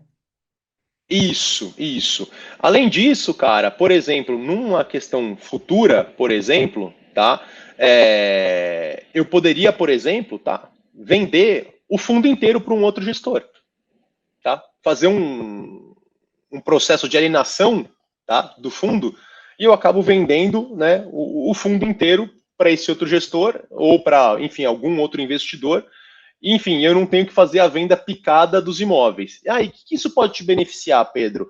Isso pode me beneficiar porque quando você vende, tá, uma estrutura que já tem uma estrutura de um portfólio que já tem uma estrutura de capital híbrida, tá, já desenhada lá embaixo, tá, e se eu fosse vender o patrimônio inteiro aqui, Léo, tá? Você está falando do Onesi, são 800 milhões de reais em imóvel, tá? Uhum. O patrimônio líquido do Onesi é uns 400 milhões, tá? Então, às vezes, pô, eu já vendo uma solução para o cara. Ele queria renda urbana, tal, vendi por 400 milhões para ele, ele não tinha 800, ele teria que fazer uma dívida para poder me comprar. Então, assim, isso só me traz flexibilidade, tá? E é exatamente por isso que a gente optou por fazer isso. Isso quer dizer que, putz, eu vou ter somente esses imóveis agora? Cara, não necessariamente, tá? Porque não faz sentido também eu ficar colocando 100% dos imóveis dentro de um único fundo casca, porque eu vou me engessando de novo, Sim. tá? Então, assim, é muito provável que eu tenha 2, 3 fundos que a gente chama de casca aqui, porque ele é um fundo inteiramente controlado pelo Gari, tá? Para que eu possa distribuir. Então, por exemplo, o FII Artemis 22, tá? Ele, por exemplo, ele tem ali os imóveis do GPA, ele tem os imóveis remanescentes do Grupo Mateus e ele tem o Almanara lá dentro, tá? Ele tem, todos os imóveis que tem aí, tem operação de CRI, ou seja, esse é um fundo que demanda caixa, tá? Por quê? Eu tenho um fluxo de amortização constante, todo mês eu pago um pedacinho bem pequenininho da amortização desses CRIs, tá? Eu Uhum. tenho que ter um planejamento de caixa para esse cara, bastante preciso, tá? Por quê? Eu não posso pagar a amortização de principal com receita de aluguel. Eu sou proibido de Sim. fazer isso, tá? Então eu tenho que ter caixa distribuído pelo ecossistema do GAR inteiro para onde eu tenho alavancagem, onde eu tenho compromissos de caixa, tá? Os compromissos de caixa não são só CRI. Tem imóvel que demanda CAPEX todo mês, entendeu? Para manutenção preventiva, para algum tipo de adaptação que o inquilino solicitou. Então, eu tenho um gerenciamento de caixa bastante complexo nesse ecossistema todo, tá? Então, quando eu penso aqui, pô, eu tenho imóveis não alavancados, quais são eles? O galpão de Confins, tá? O portfólio de Desco no Artemis 25, tá? Uhum. E o ativo de MRV no FII Corporate, tá? Esses Boa. caras, a demanda de caixa que eles têm é só de CAPEX, tá? Eles não têm demanda de amortização porque não tem dívida lá.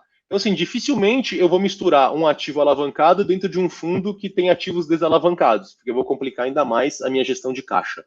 Tá? Sim. Então, respondendo um pouco a sua pergunta, não vai ser algo tão engessado, mas uma coisa que eu te garanto é, a gente provavelmente, a não ser que tenha uma mudança, tá, regulatória barra fiscal muito grande, o GARI, tá, ele tende a não ter mais nenhum imóvel diretamente nele. Boto fé. Top. Tá? Uhum. A gente deve fazer e, obviamente, trazer aqui, tá, para vocês sempre o mapa de como vai sendo constituído tudo isso. Por que, que eu não mencionei, tá, os fundos Oportunidades Varejo e o XPRI? Porque esses são investimentos passivos da nossa parte, como o Gari. Tá? Né? O Gari ele está ali como um outro investidor qualquer dentro desses fundos. Tá? Diferentemente dos outros fundos que o Gari é que comanda a gestão deles. Tá? Sim. Então, eles estão inclusive em cinza porque são investimentos passivos que a gente tem em teses que, enfim, têm vida própria. Boa. Uma coisa que também é bem importante falar, que a grande parte da maioria das pessoas aí que reclama sobre esse tipo de estrutura é sobre a taxa de administração dobrada, né? Você cobra a taxa de administração aqui, aí depois cobra aqui, aí depois cobra aqui. E aí é uma coisa que, né, não sei se a galera, é porque a galera não acompanha o fato relevante, as assembleias e tal, né? Mas aí eu quero que você comente a respeito disso, porque, se eu não me engano, na Assembleia de 2024, que eu acho que eu gravei vídeo sobre isso também, vocês estavam falando sobre essa não Uhum. cobrança duplicada de taxa, né? Então, tudo que A tá aqui gente, por a gente dentro. colocou lá atrás, quando a gente fez a primeira assembleia, onde a gente tinha aprovado o overlap de aplicação em fundos geridos pela Guardian, né, a gente já instituiu a nossa política lá em 2024, tá, onde nunca existe overlap de cobrança. Tá? Então, por exemplo, tem cobrança de taxa de gestão no Artemis 25? Não. No Artemis 22? Não. No NC 59? Não. No FII Corporate? Não. No FII Strategy? Não. No Prime Log? Não. Mas o Strategy investe no game, tá? O game tem gestão? Sim, ele tem. Então, na parcela, tá, que o Gary tem do patrimônio líquido dele alocado no Strategy, tá? Ou mais especificamente no game, o Gary não cobra gestão. Então, no caso, é Tá? zerado, Porque né? não, No caso, não é cobra do Gari, zerado. né? O percentual. O zero é a mesma Exato. coisa. Porque é o seguinte, se eu desse a isenção no âmbito do game, todos os outros investidores do game se beneficiariam disso. E aqui não é o Sim, meu objetivo. Aqui o meu objetivo é o investidor do Gari tá vendo um overlap. Então, o investidor do Gari somente tem que ser beneficiado pela não cobrança de gestão, não os investidores do game. sim. Tá? Sim. Aqui, o XPRI, nós não somos gestores, tá? No Guarda de Oportunidades de Varejo, nós sim somos gestores, mas é um fundo que não tem taxa de gestão. Boa. Perfeito. Bom demais. Fechou. Sobre essa parte de estrutura, você tem alguma coisa a mais a falar? Para mim foi respondido. Tudo certo. Cara, eu não. Top. Só uma coisa que eu até queria falar, tá? É que muitas vezes a gente vê a turma falando, puta, eu não consigo ver esses fundos, como ele funciona, etc e tal. A gente já vinha escrevendo e colocando por escrito, até porque tinham muito menos fundos, Léo, desde o princípio. Quando a gente estreou o Gari, a gente na sessão de alavancagem já explicava, porque antigamente só tinha o Artemis 22, tá? Sim. Então, assim, era uma demanda que assim, a gente acreditava que escrever por extenso um parágrafo explicativo, tá, era mais simples do que colocar um diagrama que ia ter um fundo somente, tá? E uma coisa que é importante dizer, Léo, a gente sempre trouxe para o cotista uma visão consolidada da alavancagem e das disponibilidades, tá? Então, eu vou até te pedir um favor, vai lá para baixo, tá, no nosso relatório, na parte de alavancagem, tá? Lá depois da apresentação todos os imóveis, vai estar na página, sei lá, estaria 36, 35. Cheguemos. Aí, ó. Qual que é a página? 30, 29. 29. Então, nesse perfil da alavancagem aí na parte de cima, cara, a gente já colocava por extenso como que funcionava o nosso ecossistema e explicava também como funcionava, tá, a nossa alavancagem. Eu passei aqui pessoalmente 4 anos tentando explicar, né, como que funcionam as estruturas de alavancagem que a gente tem aqui, com o casamento do contrato de aluguel com o CRI, que assim, essa é uma especificidade nossa, né? Outros fundos fazem alavancagem sem esse casamento. Mas no nosso caso, sempre foi casado, tá? Beleza. É, na parte de baixo, põe um pouco mais o scroll para baixo, ô Léo, por favor. Tá? Aqui, esse é o meu mapa geral, tá? Onde eu sempre coloquei, tá, a alavancagem consolidada do ecossistema inteiro. Tá? E quando eu falo do ecossistema inteiro, do ecossistema que eu controlo. Tá? Dos fundos que eu tenho investimento passivo, aí eu, enfim, eu não consolido aqui porque não tem sentido. Tá? Sim, Então, antes, como que eu fazia? Né? Eu tinha aqui o patamar de alavancagem, tá? Essas disponibilidades de 1 bilhão 123, elas são do ecossistema inteiro. Como eu acabei de explicar para vocês, eu sou obrigado a distribuir essas disponibilidades por todo o ecossistema, porque eu tenho demanda de caixa individual de cada um dos fundos. Tá? E, cara, o que acontece? Eu falei que eu tenho uma conta complexa a se fazer, tá? Esse orçamento que eu faço de distribuição das minhas disponibilidades pelo ecossistema. Por quê? Se eu erro para menos, beleza, tá? Eu faço um processo de emissão de cotas do fundo de baixo, o GAR integraliza, desce o dinheiro. Agora, se eu erro para mais em algum dos ecossistemas, cara, eu fico numa situação delicada. Por quê? O valor patrimonial destes fundos ele tende a ir aumentando, tá? Com a sim. reavaliação dos imóveis, tá?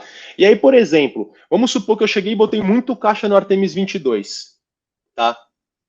E aí, cara, de repente tá me faltando caixa no NSI 59. E aí eu falo, putz, eu preciso mandar esse caixa, tá? Do Artemis 22 para o NSI. Como que seria o jeito mais, assim, mais usual de se fazer? Eu faria uma amortização, jogaria o caixa para o Gari e eu desço o caixa para o NSI 59. Só que se essa amortização, tá, ela for numa base de cota superior à cota que eu integralizei, eu tributo o ganho de Pau, capital. Olha imposto, que né? caga. E aí, assim, uma presepada da gestão aconteceria. Então, eu tenho aqui, tá, um planejamento bastante complexo de como que eu distribuo isso tudo. Então, putz, eu sei que o imóvel, enfim, no Gari, eu tenho algum CAPEX que eu faço no imóvel lá de Cachoeirinha, tá? Nos imóveis do GPA eu tenho algum CAPEX solicitado assim, assim, assado. No outro eu tenho o CRI, todo mês eu tenho que fazer, né, essa previsão, tá, de Uhum. amortização. Então, eu sempre, desde o começo, mostrei aqui, tá, as disponibilidades e o fluxo de amortização consolidado, tá, de tudo que eu tenho de dívida no ecossistema inteiro, tá. Então, por exemplo, cara, a dívida do Gari é muito pequena. Não tem como o Gari sozinho ter 541 milhões de saldo devedor de 2031 em diante, entendeu? Sim. E muita gente não se atentava a isso porque não conseguia ter essa percepção do senso de grandeza, tá? Sim. Então, hoje eu tenho mais ou menos, tá, 840 milhões de reais de dívida, tá? Só que de principal são 765 milhões. Lembrando que, qual que é a diferença do principal para o saldo devedor da dívida? Eu tenho uma correção monetária já embutida ali. Só que a correção monetária é uma despesa financeira. Eu pago ela com receita. Tá? O principal eu não posso pagar com receita. Eu preciso, né? Eu amortizo utilizando o caixa do fundo. Boa. E aí Tá? deixa eu já emendar uma pergunta aqui, que eu acho que isso deve ser dúvida de muitas pessoas, né? Eu acredito que eu sei a resposta, mas vamos lá.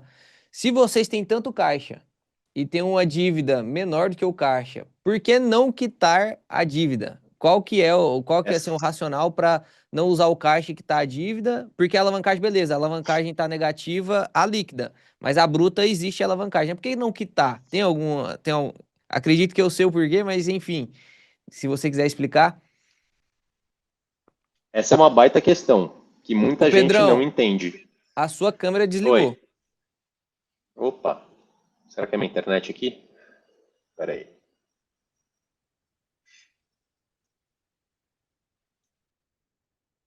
Deixa eu ver se eu fiz algum. Aí, voltou. Deu certo. Oi? Foi. Boa, foi bom.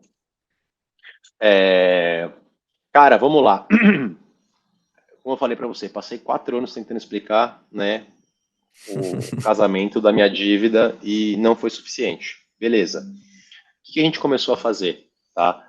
A gente começou a partir para uma estratégia de mostrar para o investidor, tá, que a gente não tem preocupação, tá, em relação à nossa frente de caixa, porque a gente começou a montar, tá, um fluxo, tá, de disponibilidades para que eu pudesse falar, olha, eu tenho, enfim, 6, 7 anos, tá, de caixa para poder fazer frente às minhas obrigações financeiras, tá?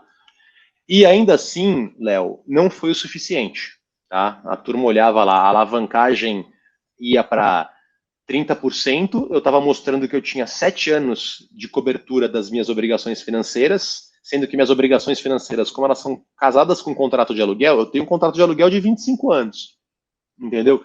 Então, assim, eu tenho 25 anos para amortizar essa dívida.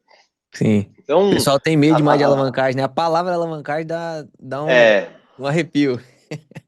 com certeza, cara. Então, o que a gente fez? Fala assim, putz, cara, não é suficiente eu mostrar que eu tenho, tipo, 7 anos de caixa. O que pode acontecer em 7 anos? Cara, eu posso fazer uma oferta, eu posso vender um imóvel e fazer caixa, né? Eu tenho outras maneiras de cumprir com as minhas obrigações financeiras. Eu posso vender o imóvel que tem uma alavancagem e aí eu deixo de dever, entendeu? Eu tenho uma série de ferramentas para controlar isso. Mas, dado a sensibilidade que, enfim, o investidor de varejo, tá?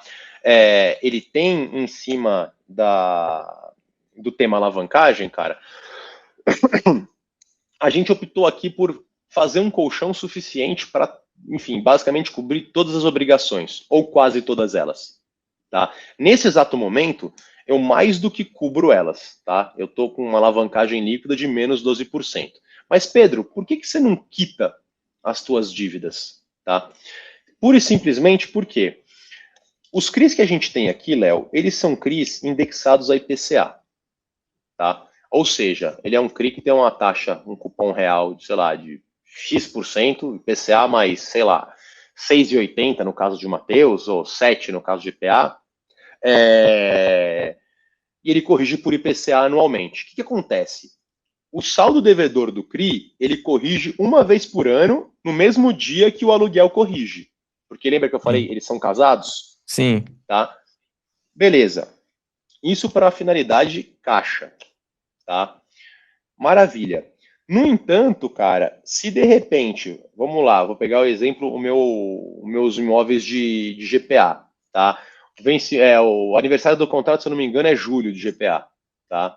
Então, o que acontece? Ele está com o percentual que eu pago, tá, de juros, tá, e que eu tenho que pagar de amortização, ele é em cima de um saldo devedor congelado. Por um ano, esse saldo devedor fica congelado, tá? E ele vai amortizando e pagando juros, amortizando e pagando juros. Beleza. Uma vez por ano, no dia do aniversário do contrato, tá? É repassado o IPCA inteiro daqueles últimos 12 meses para o saldo devedor, tá? Sim. E aí, tá? O mês seguinte de julho, o mês de agosto, tá? Ele já vai ter juros e amortização calculados, tá? Sobre o saldo devedor corrigido, tá? Beleza. Enfim, lembra daquela sistemas de amortização, tabela Price ou Price e SAC? saque. Lembra Aham. disso? Exato, tá? Esses CRIs em cima de aluguel são uma tabela Price, tá? Então o que acontece? Na primeira metade, tá, da vida dessas dívidas, tá? Você tem pouca amortização e muitos juros, porque o saldo devedor ele é maior, tá? Sim. E você tem, enfim, a PMT é o aluguel, ela é travada, tá? Então, assim, da PMT, o aluguel que vem, um pedacinho bem pequenininho é amortização e o resto é juros, tá? E o que vai acontecendo? Na primeira metade da vida do CRI, você basicamente vai pagando juros e um pedacinho pequeno de amortização. Na segunda metade, essa curva se inverte. Você vai tendo mais amortização, tá? E menos juros. Por quê? O saldo devedor, tá, diminuiu, a parcela continua igual, tá? Em Uhum. termos reais, o aluguel continua lá em termos reais igual, ele só é corrigido por IPCA, tá? Então você vai tendo uma inversão disso. Se eu chego agora, tá? E eu tenho eu venço antecipado, eu quito uma dívida antecipadamente, o que vai acontecer, Léo? Eu tenho um saldo de principal dela, que é de 300 milhões, só que o saldo devedor dela, sei lá, é 328 milhões. Esses 28 milhões é a correção monetária que houve até aqui. Isso transita na minha DRE. Então você imagina se amanhã eu ouvisse exatamente aquele exemplo que eu falei bem no começo, tá? Assim, o que, que o varejo, o que, que o investidor de varejo quer? Puta, por que, que você não quita a alavancagem? Se eu cheguei a quitar a alavancagem hoje, eu vou transitar de uma única vez na minha DRE 28 milhões de reais de prejuízo. E aí, Sim. potencialmente, o fundo vai ficar, sei lá, 7 meses sem pagar dividendo, porque ele precisa voltar, tá, a recuperar depois desse prejuízo, tá? Ele Pra volta à depois linha pagar o. d'água de ter lucro para depois pagar dividendo. Porque se eu não tenho, se eu tenho um prejuízo acumulado e eu estou distribuindo, né, isso daí é uma amortização, não é distribuição de dividendo, Sim. entendeu? Então, esse é um tema, enfim, ele parece delicado, cara, mas assim, a gente está, obviamente, tentando trazer a melhor solução para o investidor em relação a isso. Por isso que, qual que é o melhor momento de quitar a dívida? No momento que você vende a loja que está alavancada. Por quê? Você tem um evento de geração de lucro que cobre a despesa financeira que vai transitar sua DRE. Perfeito, Entendeu? perfeito. E eu até ia te perguntar, assim, eu até imaginava que sabia desse problema da DRE, não, tá? Inclusive, foi muito boa essa resposta sua aí, deu uma aprofundada muito boa. Mas hoje o caixa, vocês rendendo, ele rende mais do que, teoricamente, que você tem que pagar de dívida? Porque isso faz sentido também se deixasse, né? Ou não? Bate, Mas tudo muito casado. mais. Muito mais, né? Mas muito mais. Então faz Muito mais. sentido, Eu vou trazer mesmo que não tivesse esse efeito de DRE, mesmo assim ainda fazia sentido carregar a dívida e deixar o caixa, né? Exato, e assim, nesse momento, tá? Vamos lá.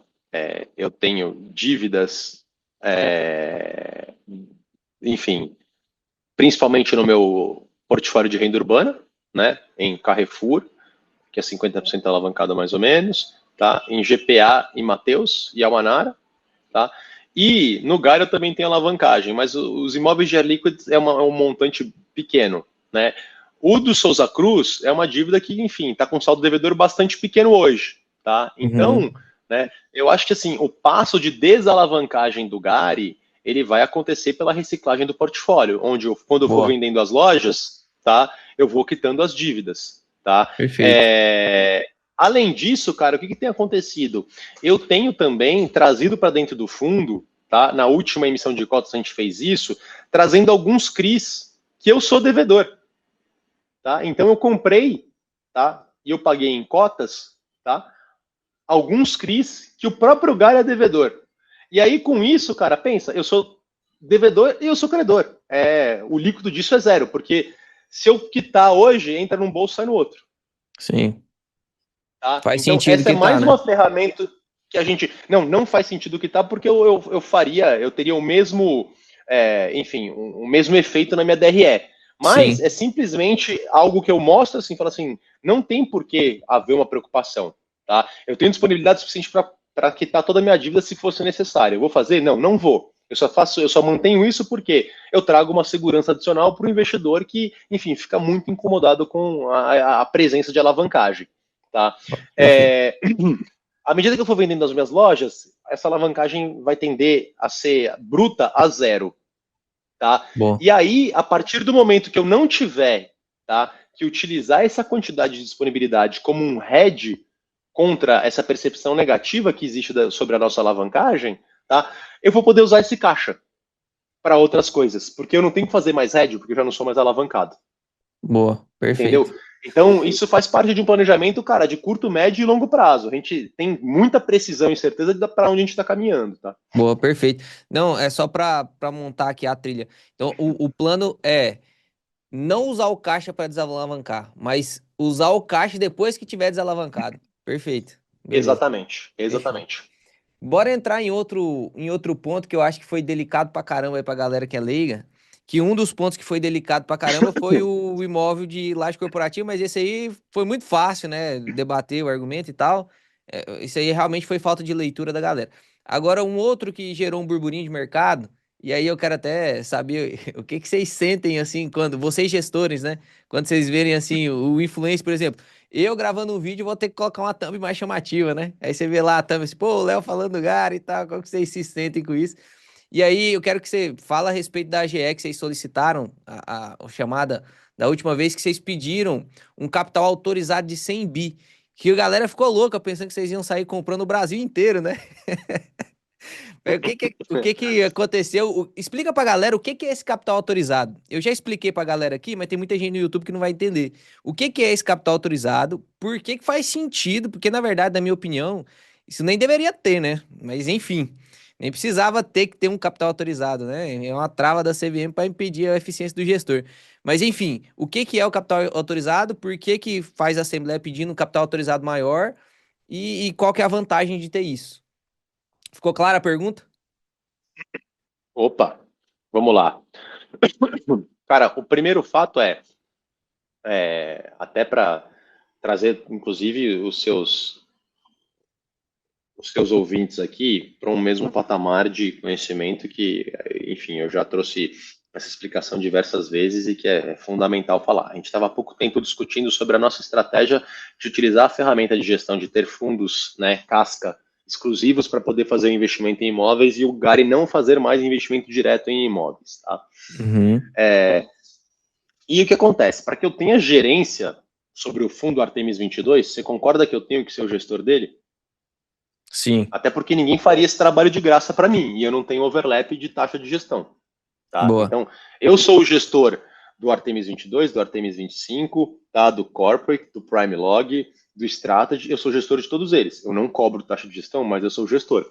E, obviamente, no olhar da CVM, cara, o que eu tenho ali é uma situação de conflito de interesse, porque o Gary está investindo num fundo que é gerido pela Guardian, que é a gestora do Gary, tá? Sim. E, cara, enfim, a literatura regulatória a respeito de operações em conflito de interesse, ela, enfim, ela foi de alguma maneira dinâmica, e eu te explico lá atrás, quando a gente montou a tese do Bari 11 na Barigui, tá?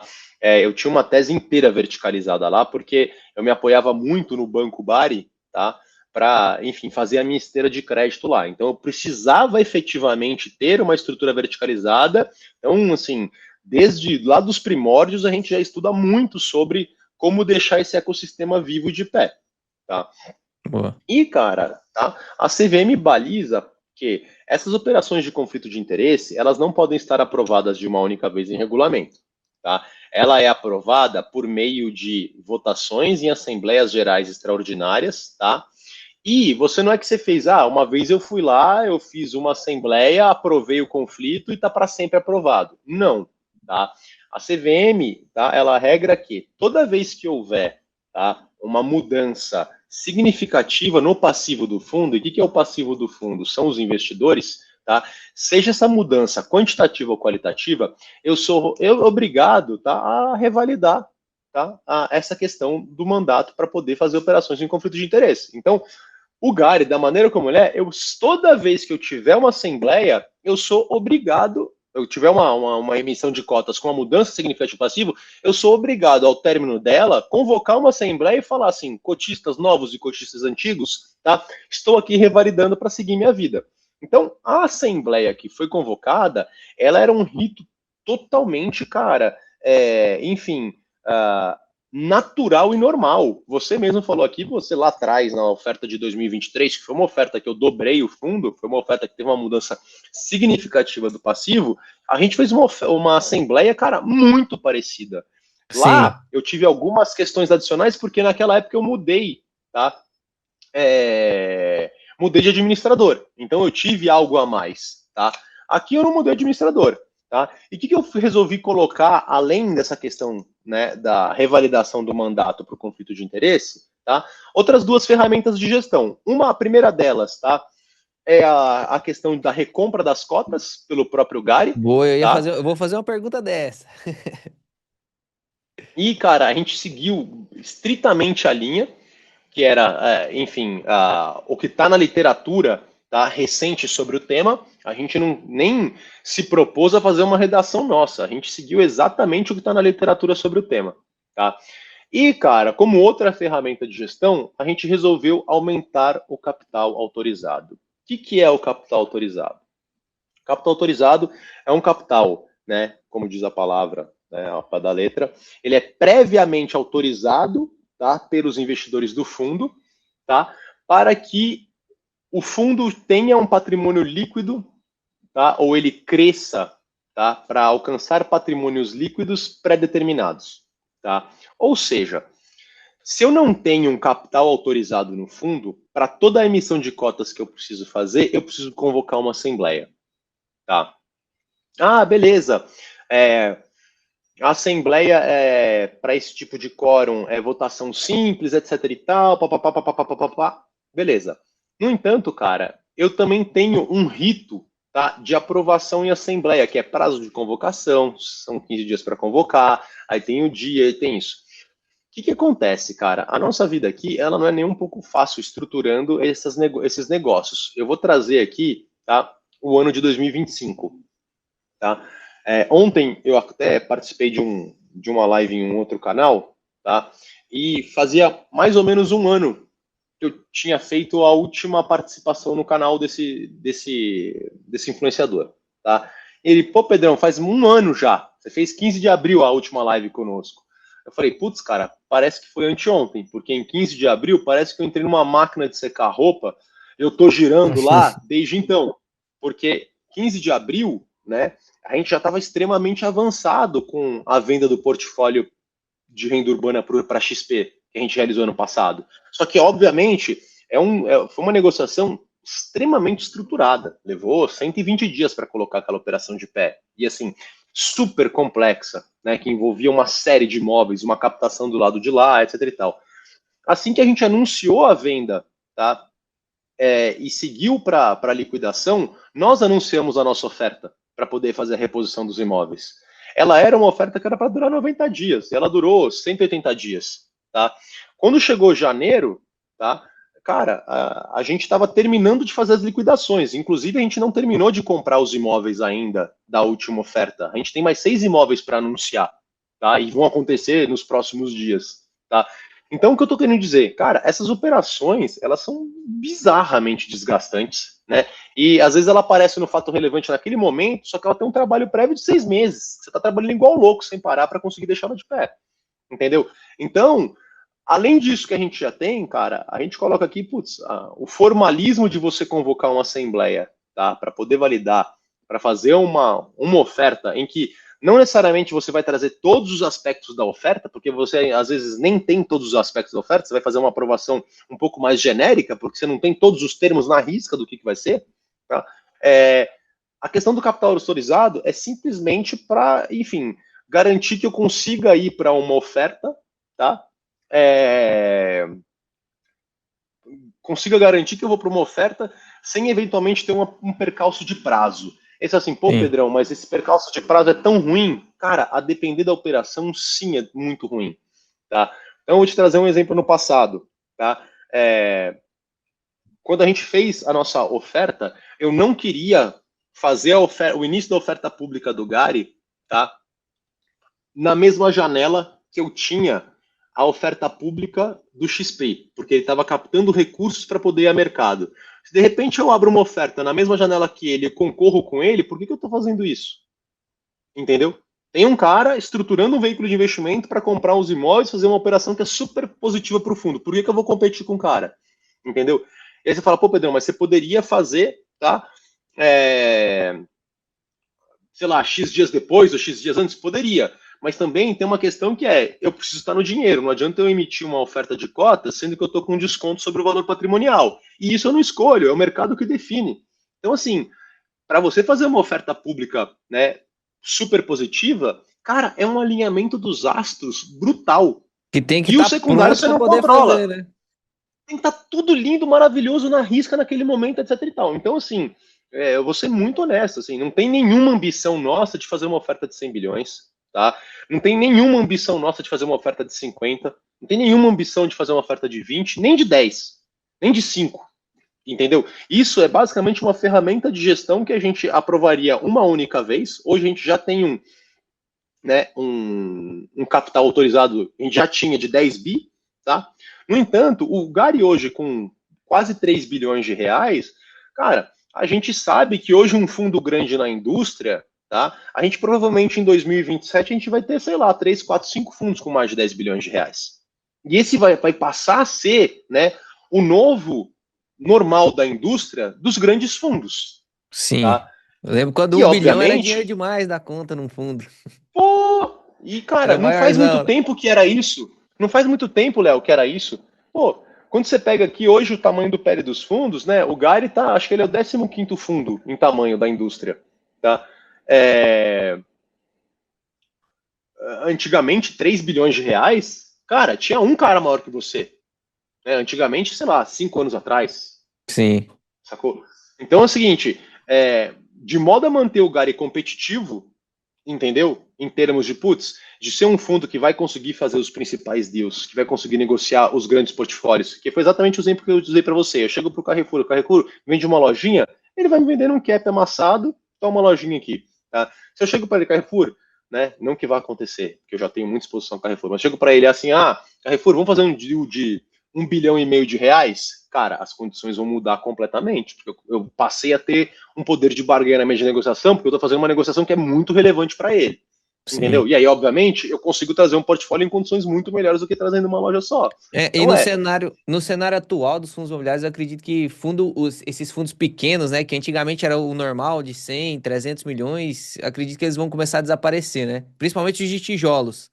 Porque um fundo de tijolo conseguir negociar imóveis, pensa no logística de 300 milhões, né? Isso aí vai desaparecer em algum momento. Ou ele cresce, ou ele faz alguma coisa para ele crescer, ou ele vai ser incorporado, ou, né, enfim, vai desaparecer. Fundo de crédito até que vai, né? Dá para ficar, porque é mais fácil você emprestar 10 reais pro Joãozinho, pra Mariazinha e tal. Agora, imóvel, se você for comprar pra Mariazinha, é milhão, né? Então, eu acredito que é. realmente. E, Então, Léo, os fundos de tijolo, eles precisam crescer. Não é uma questão do tipo, a gente vê muito comentário, o gestor só pensa em dinheiro, na taxa, não sei o quê. Não, cara. Assim, para a tese ser madura, você precisa crescer. Né? Assim como a gente falou, pô, um fundo de crédito de 300 milhões, ele consegue ter uma exposição máxima a cada contraparte de 3%. Né? Agora, um fundo que você de tijolo, que você tenha governança sobre o ativo, porque vamos supor, eu tenho uma exposição máxima de 3% por inquilino e por imóvel, tá? Mas eu tenho os imóveis que eu tenho, todos eles eu tenho no máximo 15% do imóvel. Cara, você tendo 15% do imóvel, você é um passageiro da agonia, entendeu? não vai mandar em Você nada, não né? manda em nada. Você não manda em nada, você segue o que o majoritário manda fazer. E se o cara tem uma gestão temerária, você vai entrar na pancadaria com o cara. Então, você tem que ter o controle do imóvel, tá? Com shoppings é um pouco diferente, tá? É um mercado um pouco mais maduro, já é mais comum você ter essas participações, mas de fato, cara, como eu falei, eu fui asset manager, né, no private equity de shopping lá, eu tinha uma carteira de, enfim, hoje ela deveria valer uns 15 bi de shopping, tá? E shoppings, cara, enormes, shoppings enormes. Shopping Higienópolis aqui em São Paulo, a gente era controlador. Shopping Paulista aqui em São Paulo, a gente era controlador. Shopping Rio Sul, no Rio de Janeiro, a gente era controlador. Cara, assim, era um quebra-pau sem fim as reuniões de sócio, né? Porque cada um tem um interesse, tem uma ideia, etc e tal, barará, e além de sócios controladores, nós éramos os administradores disso.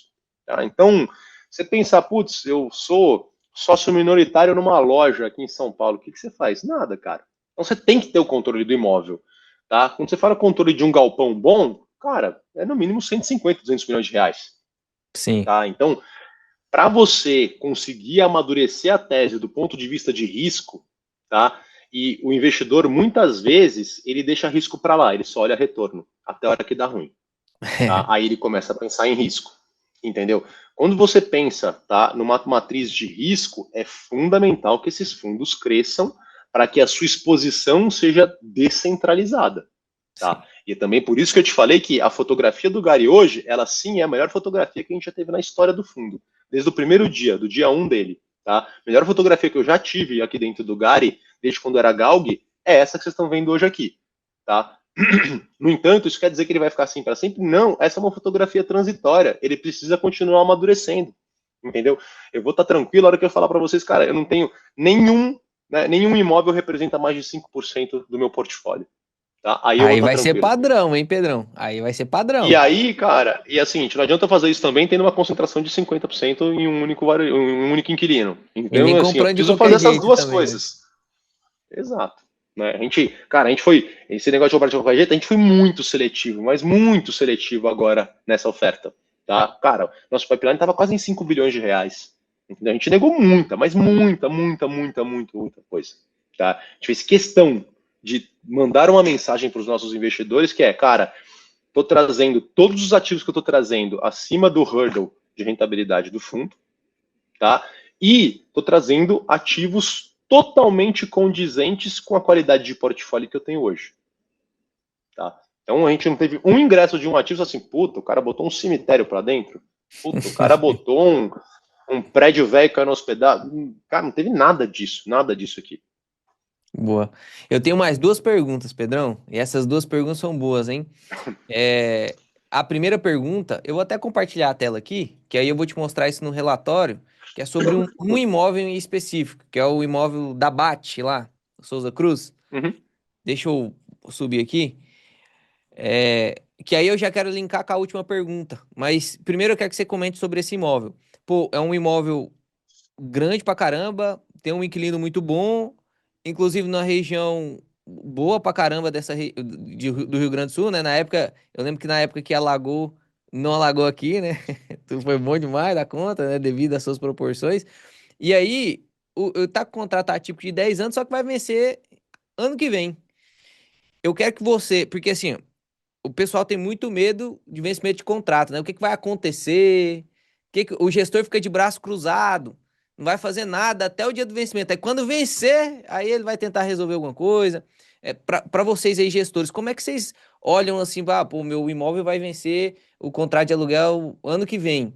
O que que eu já tomo de precaução? Qual que é a minha rotina como gestor, né? De o que que eu faço? Eu já começo a procurar inquilino e tal, ou eu renegocio com o próprio porque aqui me parece um imóvel muito bom para a Souza Cruz, né? Que ele não é só um imóvel logístico só.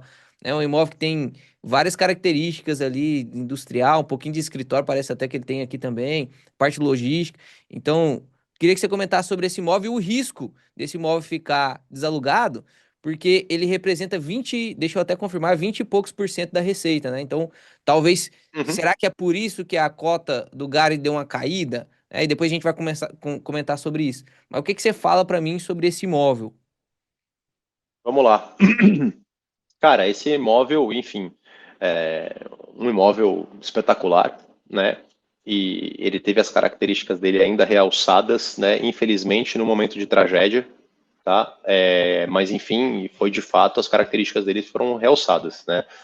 A Abate é líder mundial no setor dela, né? Os caras têm um nível de exigência para instalação, tem, cara, manuais de procedimentos para tudo, né? Você manda um e-mail, se está fora da norma, puta, já volta e você tem que refazer para os caras, tá? Então, assim, o padrão que eles colocaram para a implantação desse imóvel deles também é um padrão, assim, bem fora da curva em termos positivos, tá? Então, durante as enchentes lá no sul, cara, obviamente, a gente ficou aqui monitorando, a gente tinha um sistema de monitoramento de nível de água, né? E que não é utilizado só pela Guardian, mas por uma série de desenvolvedores e operadores logísticos. E, cara, ficou muito nítido que ali é uma região muito protegida, tá? Pelo relevo, pelas características, tá? Do sítio, tá? E que a gente tinha uma folga considerável para ter essas áreas afetadas por enchente, tá? E, cara, obviamente, você teve prejuízos incontáveis na região, tá? Para todos os tipos de operação, seja uma operação pura logística, seja uma operação industrial, seja uma operação de varejo, enfim, cara, ficou a boa parte da região metropolitana debaixo d'água, tá? Então, cara, a gente, enfim, foi muito procurado, ainda tem muito assédio, tá, em relação a este empreendimento, tá? O que um gestor faz, tá, quando um contrato está perto do vencimento? Ele se mexe, tá? E aqui, cara, desde quando que a gente se mexe? Cara, a gente se mexe há muito tempo. Eu vou te relembrar aqui, se eu não me falha a memória, relatório em dezembro de 23 do GALG 11, tá? No meio do momento da oferta ali, a gente mostrou, tá, os desenhos do projeto que a gente vem aprovando na prefeitura, tá, de Cachoeirinha para expansão, para dobrar a ABL desse imóvel, tá? A gente, inclusive, a gente contratou o escritório de arquitetura, fez o estudo de volumetria e começou o processo de aprovação, tá, para poder expandir, tá, esse imóvel. E por quê? Porque existe, de fato, uma demanda contundente na região. Neste exato momento, cara, a gente tem em negociação, não conosco, mas na região, tá, imóvel para o Mercado Livre e imóvel para a Shopee, tá? E você tem, obviamente, né, regiões que são mais frágeis, que têm o risco de alagamento, e regiões que não tem risco de alagamento, tá? Obviamente, dá para prever que vai acontecer uma catástrofe? Não, assim, e se pudesse fazer tudo o que pudesse fazer para que não houvesse uma catástrofe igual aconteceu, enfim, estaria sendo feito, tá? Mas são processos muito mais complexos para isso, tá? Dito isso, cara, a gente tem hoje uma procura muito contundente, tá? Para que vocês olhem o nosso trabalho desde quando ele começou, vocês podem olhar esse relatório lá de dezembro de 23, tá? Pode colocar no Google aí também Guardian Cachoeirinha, né? Vocês vão ver que tem audiências na prefeitura de Cachoeirinha, né? Onde a gente apresenta nossos planos para desenvolvimento da região, etc e tal. Então, a gente nunca esteve parado e também nunca esteve tão ativo em relação, tá, ao processo aí do imóvel de Cachoeirinha, tá? Dito Boa. isso, a gente está em um momento, tá, a ponto de anunciar a renovação do contrato, tá? E, obviamente, cara, como você mesmo falou, o que a BAT tem aí? Ela tem um misto, né? Esse empreendimento, ele não é só de galpão. A BAT tem uma área de escritórios e, principalmente, ela tem uma área de laboratórios aí, tá? E ela sabe que o custo de remoção dessas operações nesse momento não vai ser tão simples para ela, porque ela tem no mesmo sítio tudo que ela precisa, tá? Sim. Então, a gente vem renegociando com ela, tá, a expansão, a renovação desse contrato, tá? E a gente também vem negociando, tá, a prerrogativa que a gente tem de utilizar o sítio, tá, existente, porque o terreno já é do fundo, e eu tenho já um potencial construtivo de dobrar a área bruta locável, tá, presente ali. Então, isso faz parte de uma negociação um pouco maior, né? A gente já vem, diria que, putz, há uns 10, 12 meses, né? Já nos quase finalmente, tá? Mas o quão agitado está o mercado, tá, da região metropolitana de Porto Alegre, tá? Isso obviamente também tem interferido. Toda hora tem ruído de estar batendo lá, vai ter um BTS para não sei quem, vai ter um BTS para não sei que lá. Enfim, o mercado está bastante agitado lá para aquela região. E, enfim, isso só reforça a nossa confiança em cima desse ativo. Tá? Boa. Qual que é a preocupação que a gente tem hoje em relação, tá, ao imóvel lá de Cachoeirinha? Cara, ela é uma preocupação baixa, tá, Léo? Por quê? Como eu falei para vocês, esse imóvel ele tem um CRI, né? Então eu tenho um patamar de aluguel, tá? Só que a contribuição desse imóvel com o resultado do fundo passa por uma despesa financeira, tá? É um CRI que está no final da vida dele. Então, cara, boa parte da amortização que tem nele, tá? É correção monetária dos 12 anos de CRI que existiu esse CRI. Uhum. Então, né, quando eu pego assim, qual que é a contribuição do lucro desse imóvel, tá? É o aluguel que eu recebo menos a despesa financeira que transita, tá, por esse imóvel. É os juros mais a correção monetária. Então, eu tenho hoje uma condição bastante favorável, tá, do ponto de vista financeiro para nós aqui, porque depois que acabar esse contrato vigente agora, não tem mais CRI, acabou a dívida. Sim. Então, eu fico com 100% dos proventos que esse imóvel me gera de renda, entendeu? Uhum. Boa. Perfeito. Top demais. Já dá uma tranquilizada, né? Mas vamos lá, vamos para a última pergunta, então, que já tá 2 horas falando aí, né, cara? Você não tomou um gole d'água, né, cara? Eu tô aqui, velho, meu golinho d'água vem a cada 3 segundos. Vamos lá. A última pergunta, normalmente eu sempre faço para todos os gestores que vêm conversar com a gente. E, assim, já fiz pro outro lado também quando a coisa tava cara. Mas eu queria ver a sua opinião, até incluindo essa nova possibilidade, agora que a CVM, né, possibilitou de recompra de cotas e tal. Mas eu queria ver sua opinião sobre o porquê você acha que o GAR está descontado, né? Por que que você acha? Será que é pelos contratos atípicos, que não dá para fazer revisional de metro quadrado e tal, e aí você fica meio que defasado? Acredito que não. Será que é por conta do imóvel bate? Será que é por conta das emissões lá com cotas e aí agora a galera tá despejando as cotas no mercado, isso dá uma pressão, né? Que teoricamente para nós que é investidor de bom senso a gente até gosta, continue fazendo isso aí. Mas o que que você acha? Porque é multifatorial com certeza, mas será que o Grupo Pão de Açúcar também impactou tanto assim nessa queda? Será que essa queda não foi muito irracional pelo impacto que ia ter? Então, o que que você, como gestor, olhando assim de fora do mercado, o que você acha que fez realmente essa cota impactar? Porque eu lembro, inclusive, gravei vídeo sobre isso também. Eu lembro na época da pandemia que o Gari era um dos únicos fundos imobiliários, né, que sustentou lá um PVP próximo de 1, todo mundo despencou e tal. E aí o Gari sustentou ali próximo do PVP de 1, se manteve com pagamentos muito bons, né? Não teve nenhum problema de inadimplência, nenhum problema com nada. E agora é um fundo que está descontado, né? Aos pares que antes estavam descontados, agora ficou ao contrário. Será que realmente está irracional? O que que é? E aí eu passo a palavra para você, pode caprichar nessa pergunta que vai ser a última para você ter o descanso. Boa. Cara, como eu falei, né? Até sobre debaixo de mim aqui na Guardian, a gente tem a área de inteligência. Ela é uma área de inteligência que trabalha tanto a parte do ativo, né? Eu fico vendo todas as movimentações de todos os fundos, dos negócios que acontecem na indústria, tá? Para, enfim, posicionar a gente de alguma forma, né? E ter uma inteligência positiva na hora de fazer novas operações, tá? E eu tenho também, cara, uma inteligência muito grande em cima de passivo. O que eu quero dizer com isso? A gente é neurótico, tá, com o mercado secundário. Neurótico é a palavra, tá? Então eu converso com outros gestores aqui, cara, os caras acham que eu sou lunático. Assim, obviamente não é da época de vocês, mas assim, às vezes eles me olham como se eu fosse o Bickman. Não sei se vocês lembram desse cientista que tinha na TV Cultura, que eu começo a falar de como que a gente acompanha, né, o passivo aqui, tá? A turma fica doida, tá? Então, dito isso, cara, a gente acompanha cada passo de cada investidor no mercado secundário, tá?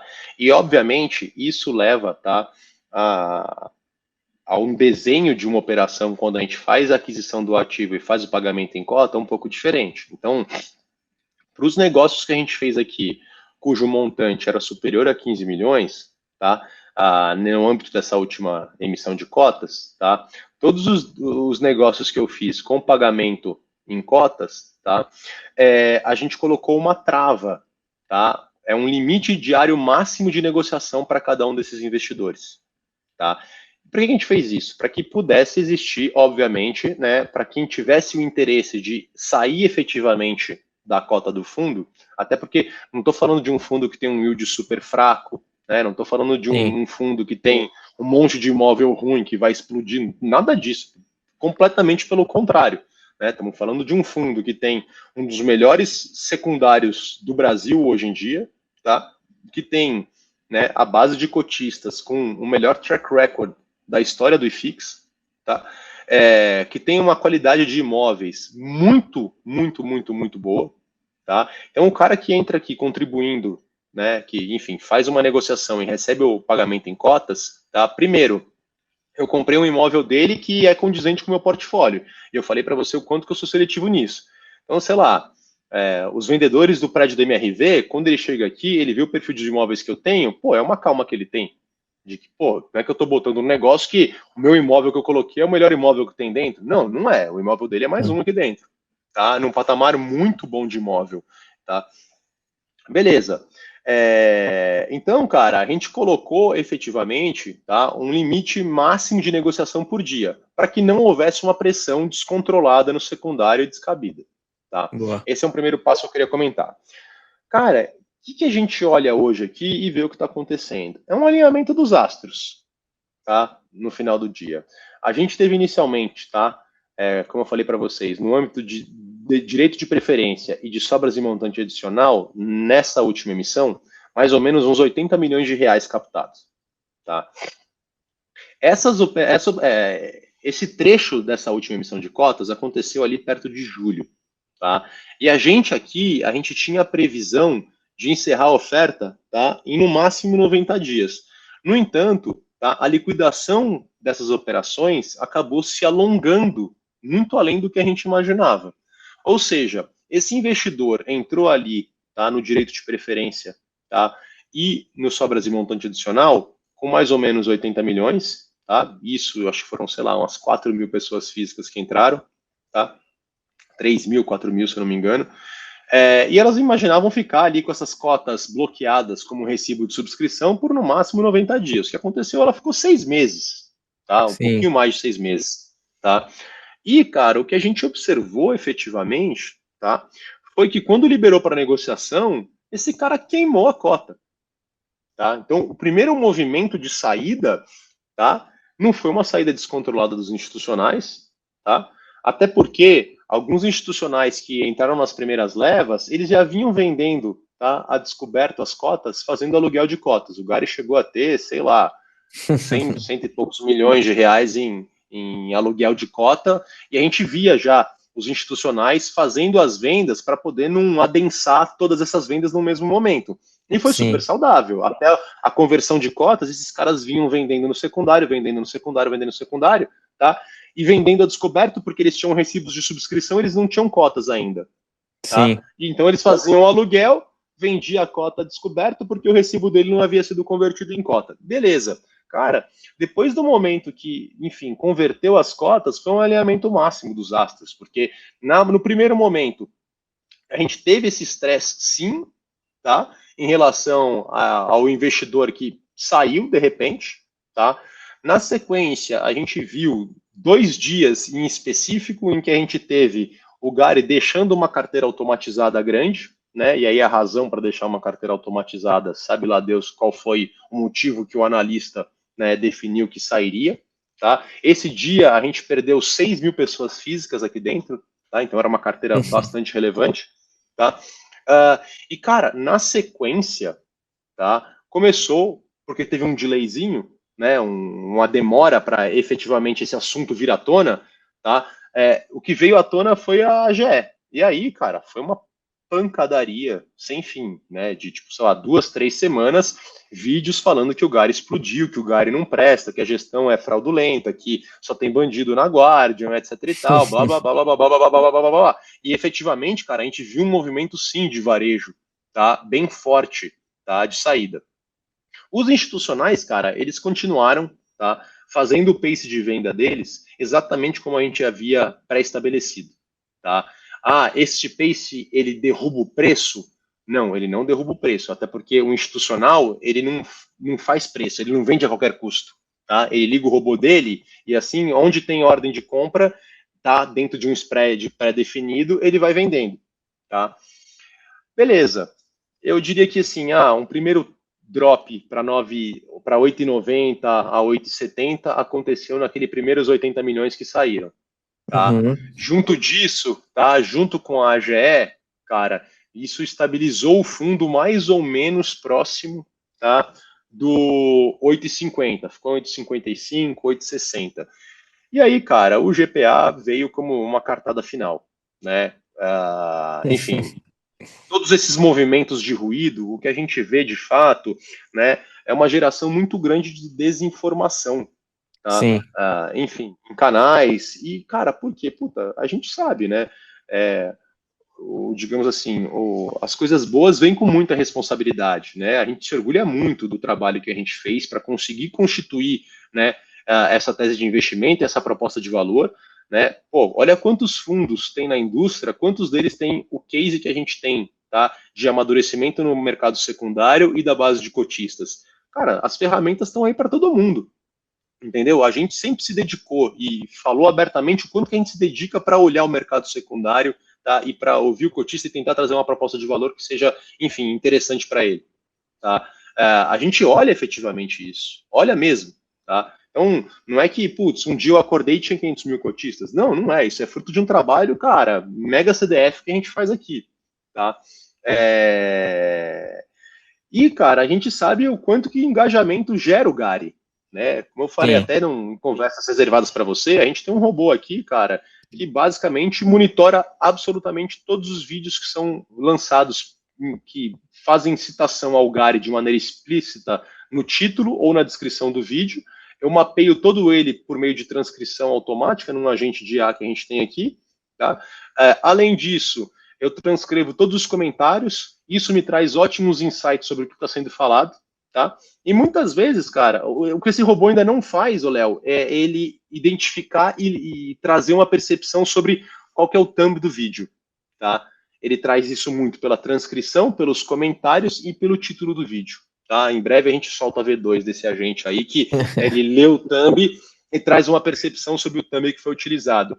Mas, cara, é natural que vai acontecer isso. A gente sabe Sim. que, enfim, esse interesse que existe no Gary e esse engajamento que o Gary gera, foi o que trouxe a gente a ter esse passivo maravilhoso que a gente tem hoje, entendeu? E que a gente se orgulha muito. Então, assim, putz, eu não vou ficar aqui reclamando, não estou reclamando, estou simplesmente trazendo um contexto para isso, porque, putz, tem algum motivo para o Gary estar nesse desconto? Não tem nenhum motivo para o Gary estar nesse desconto, cara. Ele está no melhor momento, aproveitem e façam suas compras, porque ele está no melhor momento histórico do fundo, entendeu? E o que vai acontecer agora a gente está vendo já um movimento grande de institucional vindo para cima do fundo de novo.